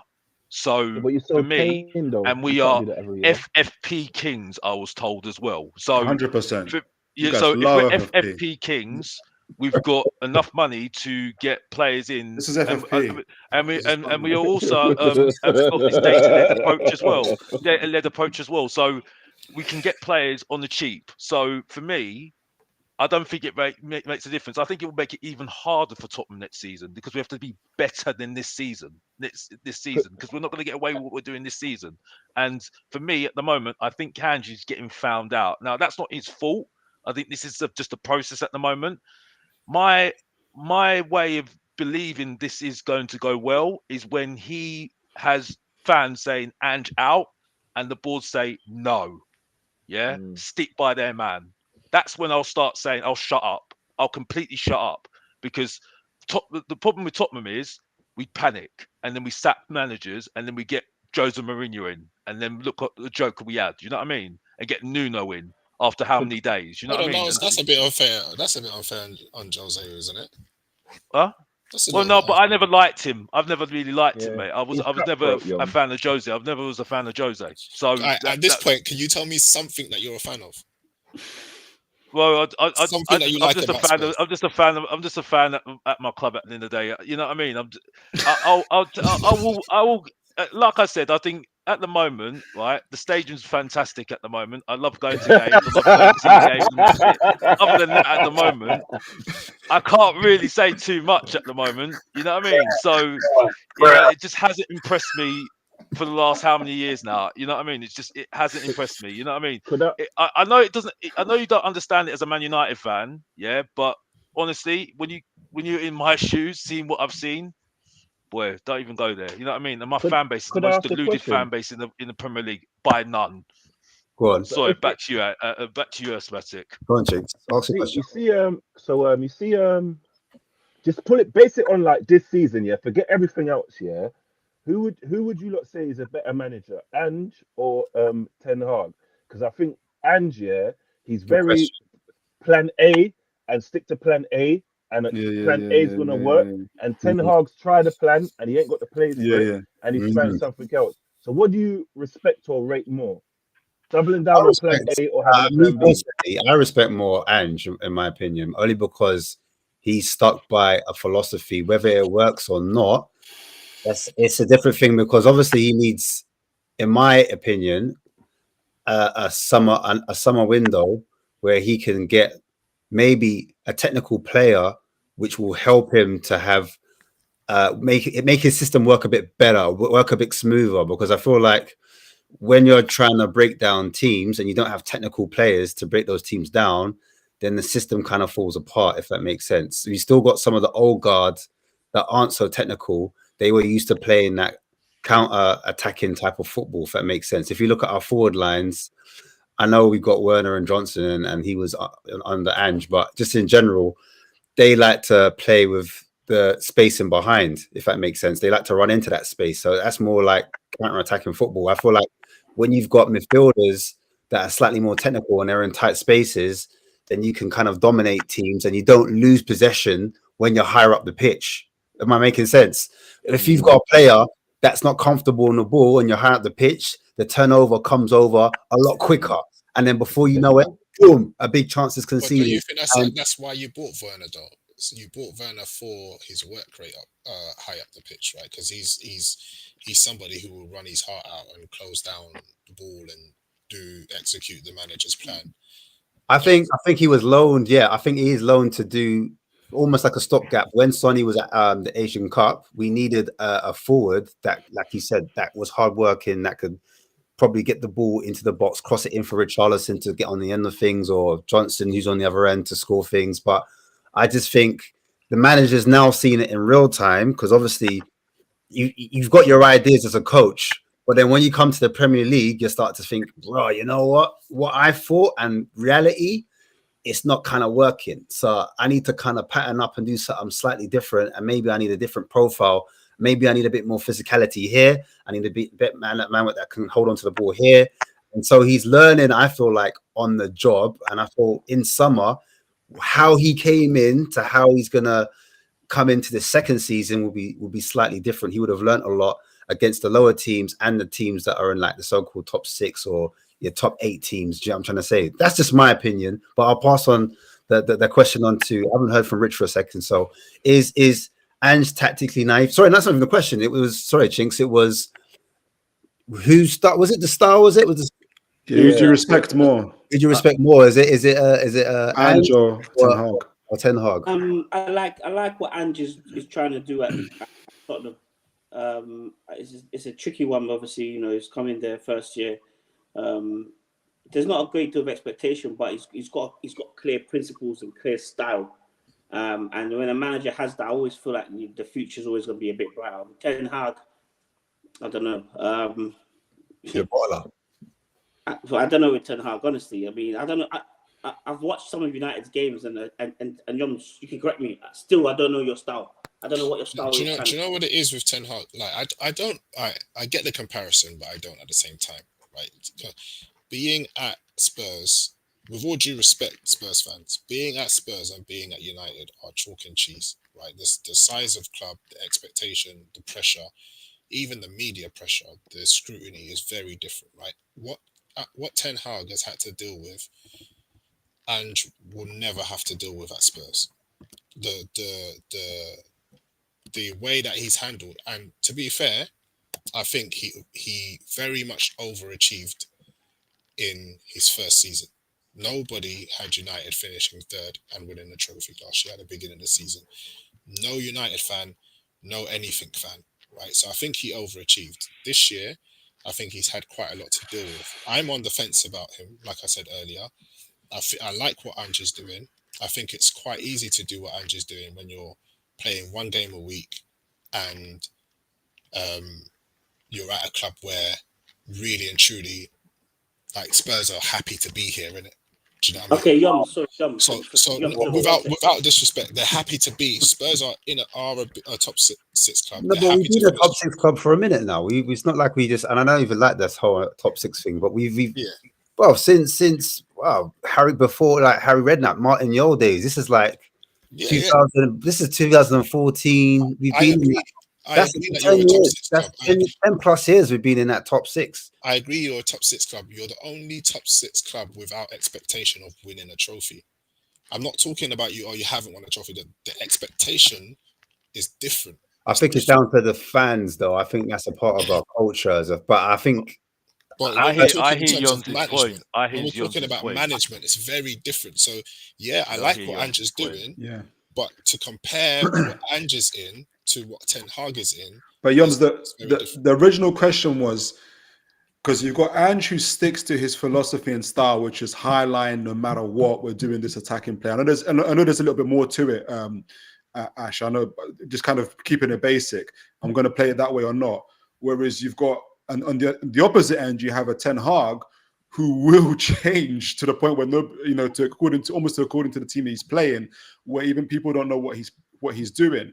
We And say that, but that's because, again, that goes back to all the injuries that we've had this season. Yums. Last year he didn't change. Last year we had our starting 11, and our starting 11 was our starting 11. Exactly. You But said what you I'm saying, overachieved last year. so Yeah, So you overachieved last year, so you're underachieving this year. Is that it?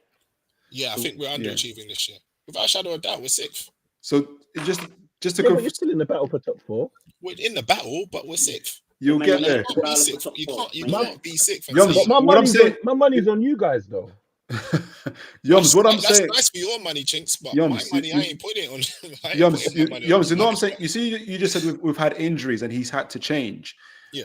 Tottenham just played Wolves. They've had injuries. He refused to change.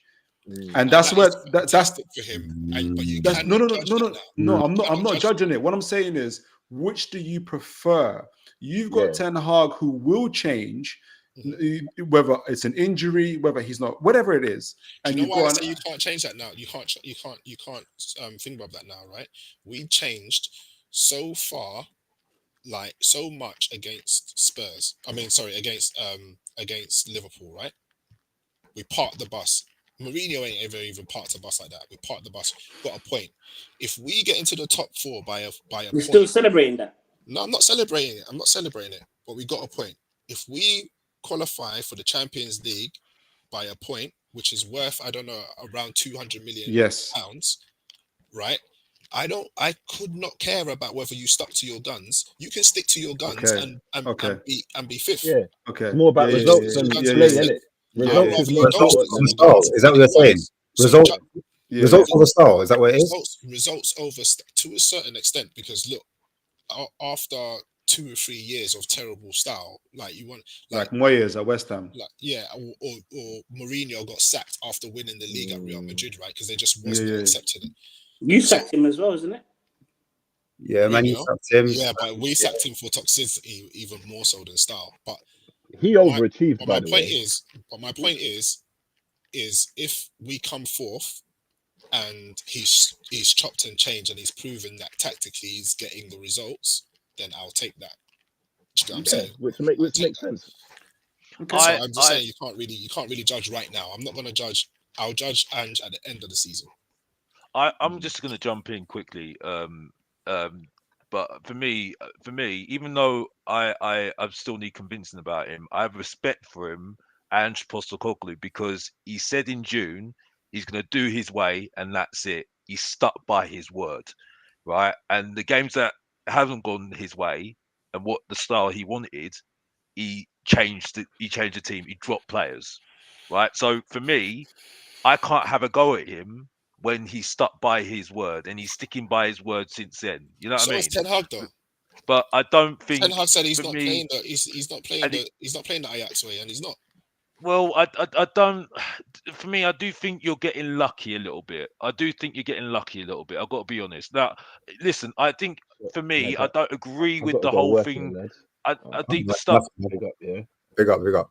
Love. Big up, man. But yeah, it's a shame that for me, I just think for me, I've got less respect for Ten Hag changing We're his getting way. lucky. Don't you have the most points from last minute goals in the league? How are we getting Yeah, lucky? yeah. Listen. I'm not. I do agree with you, Yums. You know what I mean? We have. Listen.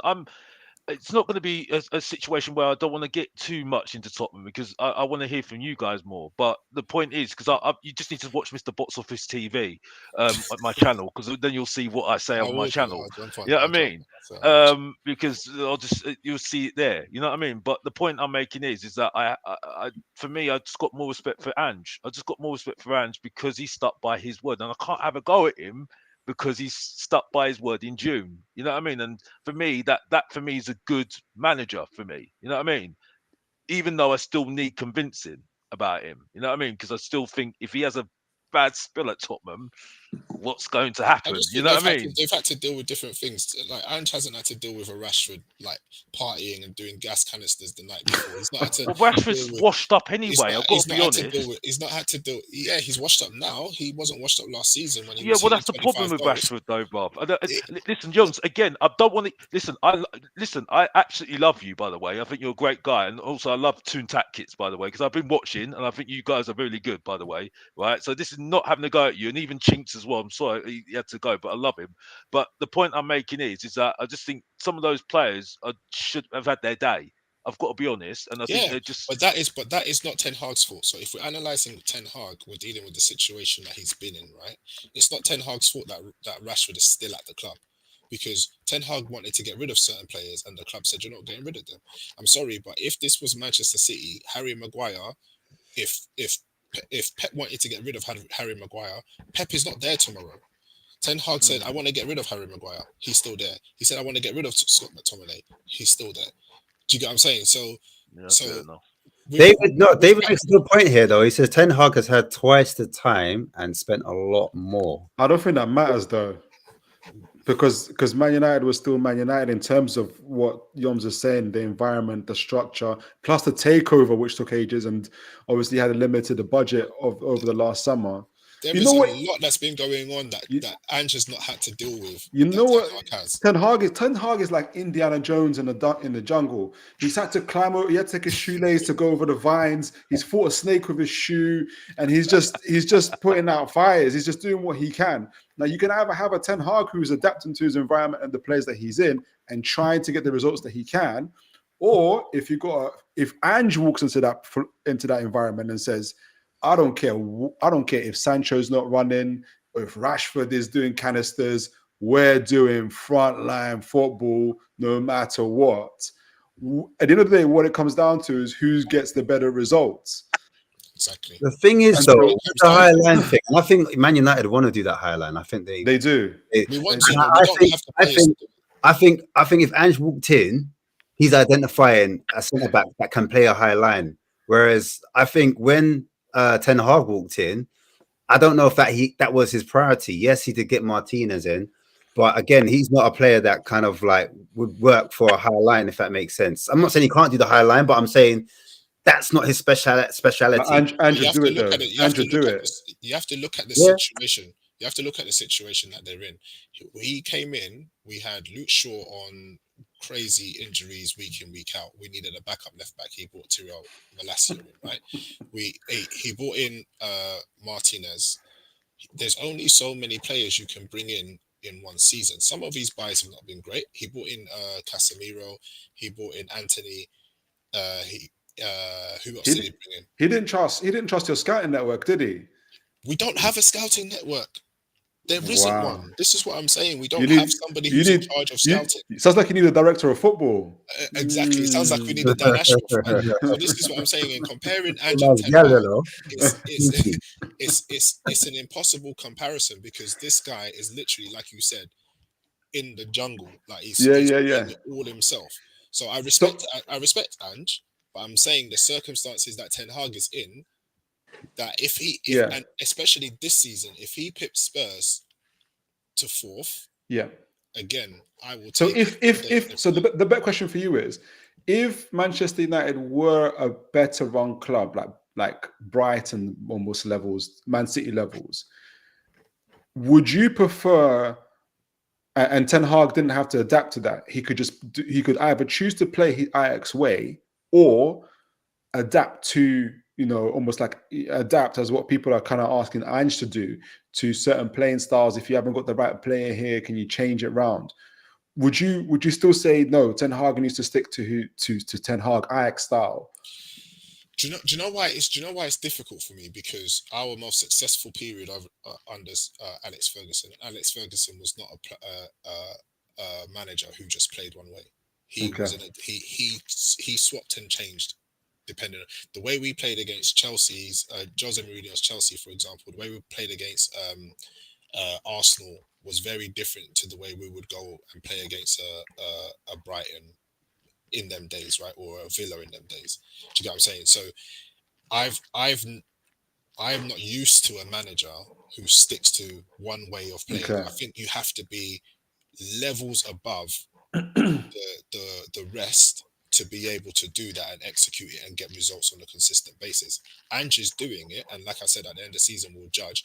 I personally believe those 4 games where he had his centre-backs missing and they were playing wing-backs in centre-backs, I do think he was a bit tactically naive. I think if he had dropped the line a little bit, they might have had a little bit more security and might have picked up a couple of points instead of going on a losing spree of 4 games. That losing spree of 4 games, come the end of the season, could cost him. And then we're saying we're rating him because he stuck to his style.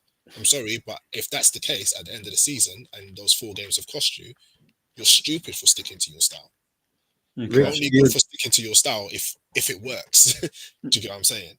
Rich, you've seen the process with Klopp, and he's known for his gegenpressing that evolves a high line. Do you think that Yoms has a point here? Like, maybe he could have dropped his line. Do you reckon Klopp would have dropped his line and compromised in certain things because he didn't have certain players in that position? Look, the big managers don't compromise. They don't. They have their principles, and that's their principles. Klopp has his principles. Whether I agree some days or some days I'm like, oh, come on, surely we can drop a bit deeper. Doesn't matter. We had players missing, high line. You want to play without a number 6, plays with a number 8 at the 6. You know what I mean? It's the way the managers are. If we want to be, Ten Hag is obviously a manager that likes to change, to adapt to the opponent he's playing. That's fine. That's his style. Pep plays his way. Inzaghi at Inter plays his way. Simeone at Atletico plays his way. The big managers, Ancelotti, plays his way. They may tweak things here and there. They may tweak for opponents. Maybe they tuck their forwards in, or they may go diamond in the midfield, or do something different for an opponent, one-off game, etc. But typically, the big managers across Europe, they have their style and they stick to it. Even, I'll be honest, even what I've seen of Eddie Howe, and he might have changed when Newcastle were playing very well last year and early parts of this year. They had a very distinctive style. I haven't seen a lot of Newcastle of late, so I'm not sure if they're still doing that. And Tuchel can correct me if I'm wrong, but they had their way. And I know Eddie Howe spent some time with Klopp when he was in his sabbatical after his Bournemouth days. So I'm not surprised if because he adopted certain principles I saw, and I was like, oh, that's a Klopp thing, but he's done it in his way now. And obviously that's the way he goes about setting up his team. So when you become one of these top coaches, and I'm not saying Ten Hag is not, what I'm saying is when you're at the top end of it, Klopps, the Peps, etc., you have a style and you're just brutally honest and you stick to it. That's your principle, that's your style. I feel like that's why I like what Ange's going to do, because I feel like the fruits will come eventually, and he does need certain players to help the style.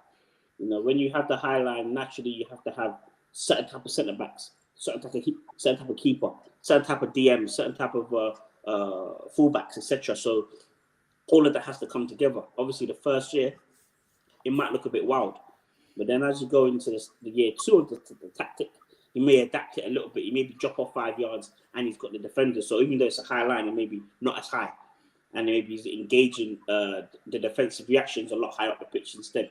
There's certain things he might tweak. I don't know what they might be. I'm just, just putting it out there. But I do think that, if you're a big manager, you have your style, you stick to it, and then you see the results down the line. Yeah, I wouldn't even disagree with that. Sorry. No, go on. I said I wouldn't even disagree with that. I don't like the swapping and changing too much. I think you have your style, and then you might, because you've got to be honest sometimes. I think when you're Liverpool and when you're Man City, and Liverpool are saying, all right, cool, look, we're just going to go toe to toe with them, and they're the only team really that that's going to brush us aside if they're going to, do you get what I'm saying, if anyone. But I think you want your style, and then you want to go into teams that you're really like rivaling for certain positions, and then you might make 1 or 2 tactical switches. But for the other 3 quarters of the season, you want to have your way of playing. And I believe that that's what Ten Hag done at Ajax. He's not doing it at United because he's not had the players where he believes this is going to work at United. But yeah, you have to judge it at the end of the season. If he's backed by this Ineos group, and he's given the players that he wants, and he gets rid of the players that he wants, and he's still swapping and changing, then there's no defending it. Yeah, I think in terms of the original question around, Ten Hag changing and adapting, Ange Postecoglou sticking it out no matter what. I think ideally you want someone in between, someone who knows their style, but also knows the flaws in their style and knows the timing of when to make those changes. But to get that manager or that coach or that head coach takes time, and that person doesn't do that, I don't think necessarily in the first 6 months or year.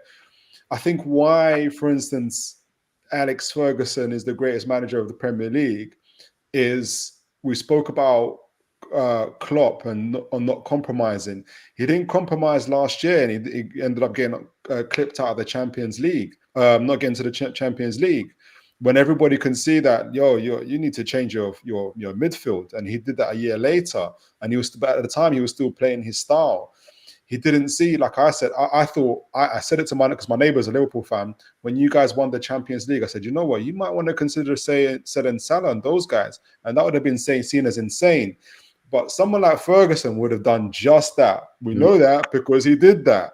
And he changed his squad to be even more frightening to keep the hunger going. But that's greatness. And I think, but you do that over time. Would you say that Ferguson flip-flops? No, he's got his style, he's got his way, but he's also got a wisdom around how to tweak, how to change, how to cut off a player, even just before he drops off. That's a skill that's developed over time. And I think if you're a Spurs fan, we're learning that as two fans for Eddie Howe. People are going on about take off down, burn, put on Livramento. Can't we see we're getting fried every day?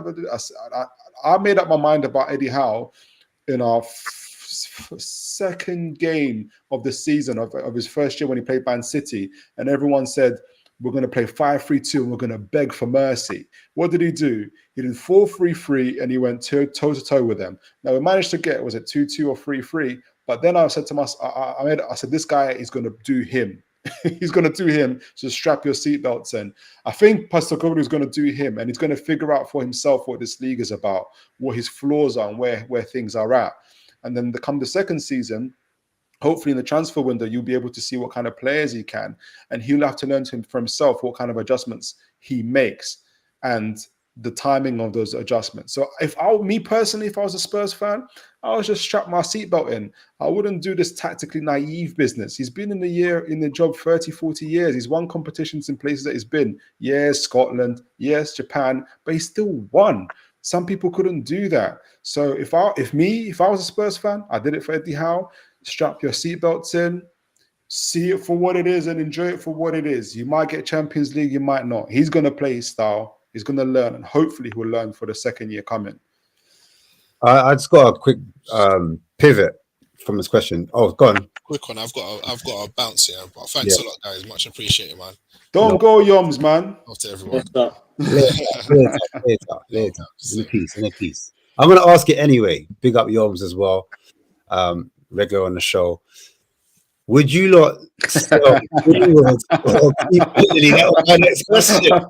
You left at the right time because like morally, this is a dilemma. Like, if you guys are United fans, you're Ten Hag because they said they're gonna review it. What are you not doing? Bro, Satan is on their badge. What morals are you looking for? Like, I'll go around the panel. Actually, let me ask Rich. No, box office. Start with box office, then Rich, then Toon Tactics. So, what would you do? Would you sell Greenwood? Would you keep Anthony, or would you do vice versa? Would you play with the devil? And we've seen what Greenwood can do on that right wing. We've seen how devastating he is. Do you just focus on the football and try to protect him and say, look, this is how we play, man? What are you saying to me, box office? This is a very, very, very difficult question to answer because of the situation it is. Anthony one, it looks like a simple one for me. And it looked bad on Ten Hag, but I would try and sell him because I don't think he's good enough. I don't think. The whole thing with Greenwood, I'm just going to be diplomatic. I would just sell him. I'll just sell him. You know what I mean? I don't think there's any football conversation here, really. Let's be honest here. But yeah, that's all I can say really on that one. I just think it. Yeah. So you'd sell both Anthony and get the money. Yeah. The reason I can't really say too much on the Greenwood, but everyone should know it's out there. And Anthony just looks like an absolute disaster, to be honest. Fair enough. Yep. Rich, what do you do? Yes, it's a very tricky question. Anthony is sold immediately. That player is not very good. I'm just going to keep this strictly football. I was going to say we're going to kind of try and keep because that's what they said. They're going to review it, and it sounds like they want us to do one or the other. They're keeping him. That's what it means. Listen, would you keep Anthony and sell Greenwood, or would you keep Greenwood and sell Anthony? That's what I'm asking. I know it's a hard question, but as a Liverpool fan, make sure they sell Greenwood. The guy's a talent, a football talent. Yeah, he's talented footballer. His character is questionable. We know these things because of what's happened, but in terms of football, he can play football. Anthony is not good. So, of course, as a Liverpool fan, I'll be happy if they kept Anthony. By all means, keep him. He's not good. Happy days. Man United can rock for all I care. But in terms of just being as a football fan, if I had any interest in United and them developing well, the better football decision would be to keep Greenwood than to sell Anthony. Cool. Doing tactics. Where are you at with this one? It's the age-old question in terms of talent versus morals, because let's have it right. If Greenwood had the same talent as Anthony, I don't think Man United would be reviewing anything. I think he'll be gone in a heartbeat, wouldn't he? That's what it comes down to. They're just saying to themselves, we really like his talent. How can we squeeze him back in without people saying that we are, what's the word I can think of? We're accepting a certain type of behavior and not making it look too bad, essentially. But there's no way of doing it. And you know that the terraces and the chants are going to be explosive. It's going to be too tasty for fans to let that one go. And so it comes down to who, especially with the new guy coming in, Sir Ratcliffe. I think he's going to keep Greenwood, judging by some of his statements. Yeah, some of his brazen statements. He just had a few things to say about Newcastle as well, but we'll leave that one. And I think he's going to keep him. He's going to put talent over morals. And so for Man United fans, this is an early indicator of who your new owner is and where things are gonna be and what it is. Someone else might praise him and say he's ruthless. He sees his talent. The thing is, he hasn't gone to court. He went to court, or whatever the situation is. Keep him. Go win the league by any means necessary. It all depends on what side of the fence you're on. Me, if I was, I think I would make the moral decision, although it's a difficult one in terms of where you're at with it. But I think the overall decision will be to sell him, and to move on with it. So, but again, for Man United fans, this is a real indicator of where your guy is going to be. So, I'm expecting some FFP news in a couple of years' time, because if you can keep Greenwood, FFP is a walk in the park, mate. For him, breaching FFP is a walk in the park for him. I'll tell you that. I mean, I'll keep it short and sweet. Yeah, it's a techie one. It's obviously, we all know his talent, as said before. But yeah, I just think he'll get too much abuse. Personally, I wouldn't want that on the kid to come back to to Manchester. When he goes to different clubs, oppositions, they're gonna sing songs about him. It's just not good for him. Like, I don't think he would be. But it's up to him. It's down to his character. If he thinks he's strong enough, he can handle it. Then yeah, he can try. He can try. But I just don't think it's going to end too well, in my opinion. But just leading on to that question about Anthony, I was going to ask this one as well. Who would you rather have, a Johnson, an Anthony, or Murphy? Now, these two players that What Murphy? really loved by Newcastle. Jacob Murphy. Easy. Yeah. Jacob Murphy. Okay. Who would you rather have? Who would you? And I'll go around again just to ask the same question. Like, who would you guys rather have, Johnson, Anthony? And I'll start with you, Mr. Box Office. Not a great choice, isn't it? Really. Murphy. Sorry. Murphy. You proper hate Tottenham, bro. Sheesh, bro. Goodness gracious. Boy, don't hate Tottenham. Just get on my nerves. You're objective. You're objective. Fair Very play objective. to you. Yeah. Like I said, you've had two deluded Tottenham fans, deluded Jay, and oh my gosh, Deji. I love Deji, but bloody hell, my gosh, yes, last week, my gosh, love you, Smatic, but bro, honestly, but yeah, sorry, Johnson, just not for you. And in the comments as well, I want to know what people are saying as well. Who would they rather have? Richie, who would you rather have? Because I can't even think of a Liverpool player, so I had to just keep it between us, Newcastle, Spurs, and United. Who would you? You have to pick one, innit? You have to pick one. I can't hear you. You're on mute. Sorry. Which Murphy is that? Jacob Murphy, Newcastle United. You see, Liverpool, you've been up here so long. You don't know what these peasants talking about. No, Murphy. I wasn't sure what Murphy. Get out of here. He's black, by the way. He's the black guy. I know he is. I'll be honest. This is not. What's why would be question? Who would I rather have? None. Basically, they stink. They all smell. Poo. Like, but out of them, who would you like? What, like? Some people would say like Johnson. Some people would say Anthony. Like, no, I'd rather have. People say Murphy. Murphy. I think Murphy scored against us. I might take Johnson. You know. Cool. I think I might take Johnson. Yeah. Murphy scored against us at 6-2 Rollicking. 6-1 or whatever. Yeah. No, I'll probably take Johnson. You know. Murphy, Anthony. He did that face like Elmo goes out. Yeah.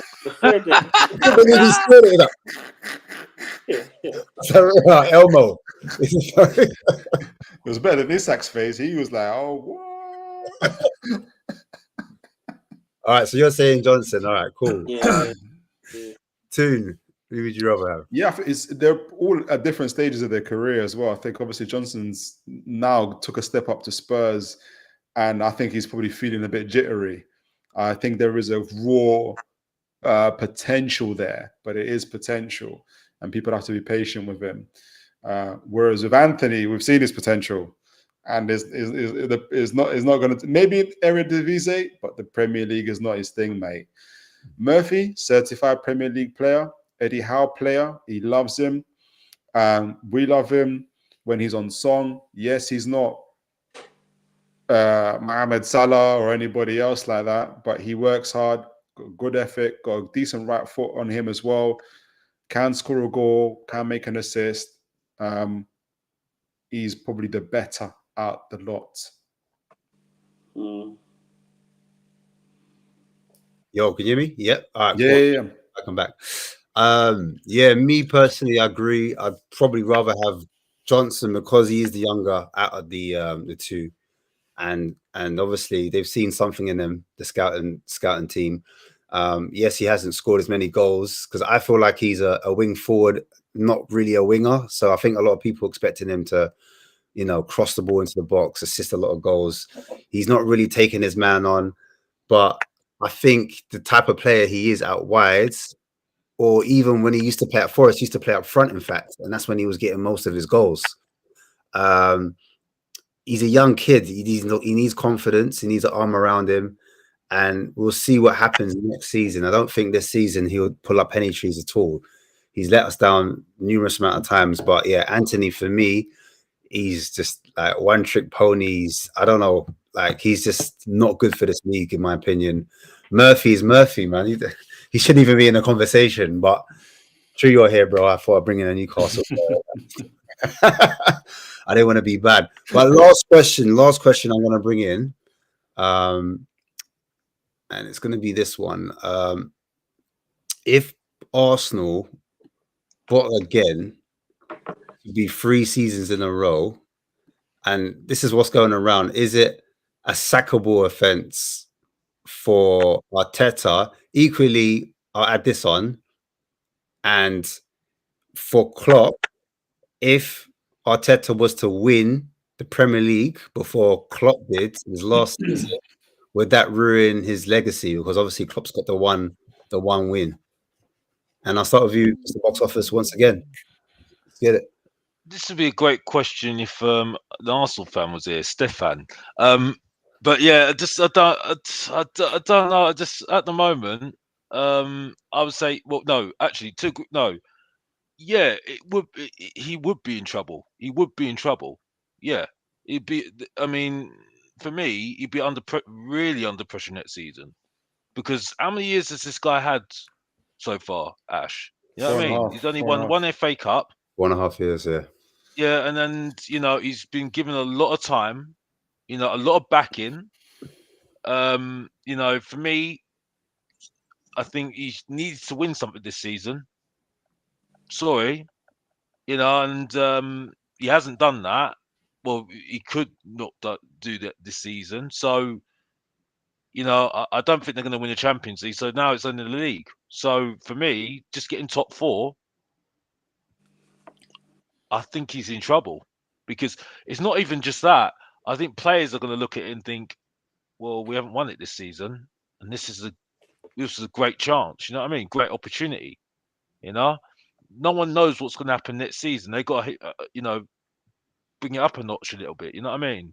To answer the Klopp question, I think they'll be very disappointed. I don't think it ruins their legacy, because they've won some. They've done really well. It would be disappointing in that sense that they haven't won the Premier League again.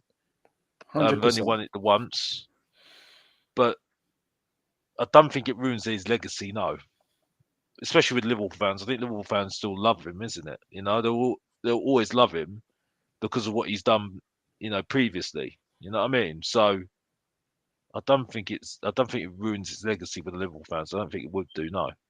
But I do think Arteta will be in trouble, definitely, and probably get sacked. But I don't think he'll get sacked in the summer. But I think he'll be a bit in trouble. Yeah. Rich, how much time does Arteta need? Obviously, Alex has already said that he's had 4 years into the process. He's got an FA Cup. They've obviously spent a lot of money on him. So they backed him. Do you think it's another 2 seasons of this and then questions are asked, or is it next season, like without winning any major honors? As long as Pep's here, people say, you know, you've got to give him time because Pep's like the cheat code. What are your thoughts? I always find it unusual when Arsenal fans or questions around Arteta are thrown up because he's the one manager who manages a big club who has no pressure. He can do what he wants. We can do anything. Doesn't matter. No pressure. Win nothing. No pressure. Don't get top 4. No pressure. Top 4. No pressure. Bottle of league. No pressure. It's incredible. I've never known this to happen ever. So the question is, the bottle again, is he sackable? It's sackable, but for Arteta, he won't be. I'll tell you that much. It's sackable at certain clubs. It's sackable, but for Arsenal and Arteta, they'll just give him more money and tell him to carry on. That's what they'll do. And I find it bizarre. I don't know how anybody's allowed to get away with it. If I'm honest with you, in terms of Klopp and his standing, Klopp's legacy is assured. It's unfortunate for him that he's coming to the Premier League at a time where Pep is here, and Pep is a monster. He nicked one off him. I wouldn't say nicked. Actually, he actually destroyed him in that season. He took one off him. He could have had a couple more, but again, he's won trophies. He's won everything as a Liverpool manager. So his legacy is certified. As a Liverpool manager, there's no question about it. If he wins us a couple trophies on his way out, if there's no trophies on the way out, if there's only one, listen, we're going to celebrate him on the last weeks of the season and see him that he goes off and does whatever he wants to do with his life. But his legacy is fine, it's intact. I'll be keen to see what Arsenal do with Arteta. Let's just create a scenario. Let's say Liverpool win the league and Real Madrid win the Champions League and Arsenal they get third. They turn around and do nothing. I won't be surprised. I won't be surprised. And then they say in the summer, here's another 150. Go and buy another right back or another keeper, and another midfielder because he's got like some obsession with buying these 3 positions, and then they'll just let him carry on. What about if Arteta was to kind of like get over the line and then Klopp ended up with nothing, in his final season? Look, that'll be disappointing for me as a fan and disappointing from Klopp, I'm sure. But he's still going to go. It's not going to change anything. He's going. We'll have to regroup and then plan ahead after him. So look, it is a case of preparing for the future, enjoying the last. I think we've only got 10 league games now with him. We've got to win at least 9 to really win this title. So yeah, that's the aim now. That's the aim now. Would it be? Yeah, listen, if Arteta was somehow managed to win the league this year, then credit to him, but I don't think so. I think even on the weekend, they're going to have a problem. They haven't really had the league, Champions League fixture list for a while. So they've been just running smooth. And I think it's going to come up and sting them a little bit. So we'll see. I think they play Newcastle in their next game away from home. Yeah, I'm expecting Newcastle to do something. I'm expecting them to do something for once. Why are you expecting? Why are you? Go win the league by yourself. If you want to ask for a favor, you know who to ask for. We've already done it. Ask you for no favors. Here's the ingratitude. Who did you sell Fabinho? Who did you sell Fabinho to? Who did you sell Fabinho to? Who did you sell your dead forwards to that nobody wanted to buy? You sold it to our clubs. If we didn't fund 40 million for Fabinho, who else would have bought Fabinho 40 million? We rejuvenated your midfield for us. We're the reason you're in the league today. You should be grateful to me. You should be saying, thank you for buying Fabinho and the other players you got. This is what I'm going to say. But you're here telling me, oh, yeah, I want you expect to be Arsenal for me. We've already bought you in your midfield. Go win the league. Asking us to be Arsenal for you. It's the points we've taken. The points we took from you when we had only 10 And if you players, behave yourself, we might just buy a few one more up. couple dead players for you and help you revive your I'm squad. grateful for the 6 points. You should be very happy. Exactly. 6 Same points. again next season, please. Yes. Hope Fabinho's enjoying his time. I don't care. Multi-club ownership, something that your owners keep on trying to stop. We will do it. So the question is on Arteta. I look at it. I have a different perspective on this bottling thing, and because sometimes banter turns into like reality, and You don't know nothing about bottling anyway. You don't win trophies. You're really bugged about that, aren't you? Stop buying players from us. You guys had this moral stance about Saudi Arabia and everything else, but when it came down to it, and you realized you needed some money, who did you come to? You got onto that phone and you said, Amanda Staveley, my heart. Broke. We are broke. Can you buy Fabinho? Can you buy all these other players for us? Why were you trying to sell Almiron? We don't got problems selling about anyone. Now you're going to Almiron. You're really clutching at straws here. You're going to Almiron. You're going to Almiron. Goodness gracious. You need to meet the FFP. You need to stop saying to people you're not going to deal with Saudi Arabia and then go buy players from and then go sell your players there. Your players need to stop standing on a soapbox and standing up for certain people and then only going to play for their clubs anyway. Can anybody tell Henderson? Can anybody say Henderson for me? Bring the money, we sell the player. We give you the money. You owe us money. We're like your Phil Mitchell. You should be thanking me. Every podcast we go on, you should be saying, Newcastle, thank you for this new midfield. But you're here telling me bottling. This ingratitude. Do your job on the weekend. Do your job. We're paying you. You're telling me do your job. Do your job on the weekend. So, in terms of Arteta, look, I have a different perspective on this bottling thing or whatnot. Yes, he didn't get the Champions League. He didn't get the Champions League when he wasn't expected to get the Champions League. I look at it as failing forward, and he's been doing that successfully in terms of the league. At least, I think they should have a better attitude to the cups. I think. But in terms of the Premier League and others, he's been doing well and progressing. He didn't get into the Champions League the next year. He did. Then when he wasn't expected to get into the Champions League again, he not only did that, but he competed unexpectedly for a lot of people. People are acting like Arsenal were expected to compete with Man City and Liverpool. They weren't. And when they were in that place, in that position where the crunch moment happened, they didn't have the experience to take it over the line. I do so say that if I was an Arsenal fan and Arsenal lost at the Etihad, I wouldn't be succumbing to the banter and looking at my club as dead because they lost it at the Etihad and therefore the league is finished. The league is finished, and then going to the Emirates and then cursing my team out against Brighton and doing fire drill settings. If I was an Arsenal fan, I wouldn't have done that. I would have backed Arsenal no matter what and said, we can still do it as long as mathematically possible. Liverpool fans do that all the time. That's where you get the credit. That's where the passion and everything goes through. They're 4-0 down against Barcelona. What happens? They go to the Anfield. It's okay. We can do it. I don't see Arsenal fans doing that for Arsenal. And hopefully they would have learned after this experience that, look, banter is banter. The clubs are supposed to banter you. It's supposed to shape your perspective of what your team is. And saying, but if we don't win this year, he has to get sacked. And who are you gonna get in his stead? When you got two of the greatest managers of our era, in Klopp and Guardiola, sometimes you have to accept the fact that, you know what, we're not going to win. I mean,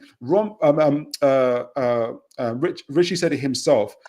What if Real Madrid win the Champions League and Man City win the league? He should get sacked. You mean that the two most elite clubs in our era win the Champions League in Europe and Arteta should get sacked? Talk about high bar like for Arteta to fill, right? It's a bit of an impossible job. He picked the two most elite teams to win the Champions League and the Premier League, and you're going to sack Arteta for that. Who's going to take the Arsenal job after that? Who's going to win and do anything in those type of circumstances? Because that's what you had to say. They should mind their business. So look, as long as I'm an Arsenal fan, as long as I see progression, yes, you want trophies, and that there will come a time where that's going to happen. But you have to, I think, back your team. You have to back Arteta. I think there's enough progress that I see in Arsenal. If I was an Arsenal fan, if Eddie Howe was doing that, I'll be backing Eddie Howe, and I think he is doing that for us as well, and that's why I'm still backing him. But if Arteta was our manager, or if I was Arsenal manager, I'll be backing him, and I wouldn't be taking these banters from people and saying, "Oh yeah, we are bottlers." If Arteta doesn't win anything this season, in fact, Champions League, we have to win it. Since when? You haven't been there for 10 years. Like chill. You're lucky to be the knockout stages. Be grateful. Keep going. No, soon. You see, with us big clubs, right? There's expectation, so we can teach. I don't know what Newcastle's like. This, no, it's like he's bugged out. He's bugged out. He's bugged out. He's bugged out. To win trophies. My brother. My brother. Who do you want to sell? Who do you want to sell? Just if I see you guys sell anybody to any of the Saudi leagues this season, I'm coming for you. We're gonna clip this up. We're gonna come back for you. Listen, if they want to buy players, let them buy players. I'm not here to stop. When you need to rejuvenate your midfield, you know who to call. I'm not here to you know who to call. Sell to the highest bidder. Mr. and who?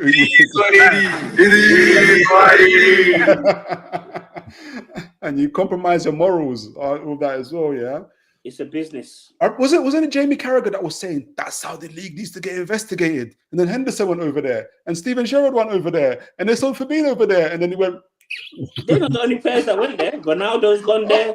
You saw the few players. He wasn't talking crazy about Saudi. It's you guys that were talking crazy about Saudi. Them owners, they're so corrupt. One quick thing, guys. I need to read out a super chat. I'll let you jump in a sec, Rich. I've got to go as well, but yes. So just a quick super chat, and I'll close up after this. So from David Shaw saying, "Great show, by the way, Ash. Awesome, Koba. Big yourself up, man. Time. Big up to everyone in the chats. We're gonna end it up there, man. We're gonna end it up there. We could go on forever. We've done over 2 hours and 10 minutes. Normally we don't go this long. We haven't got the stamina. But I'm gonna end on this note, guys. Obviously, Arsenal, Liverpool, Man City, they're still in it. They're still in the chase. We don't know what.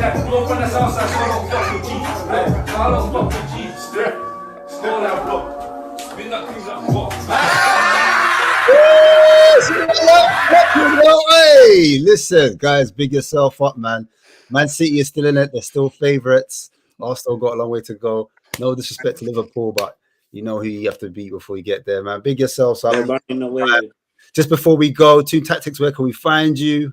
Guys, you can find me on YouTube, on TikTok, and on Instagram. Just type in Toon Tactics TV.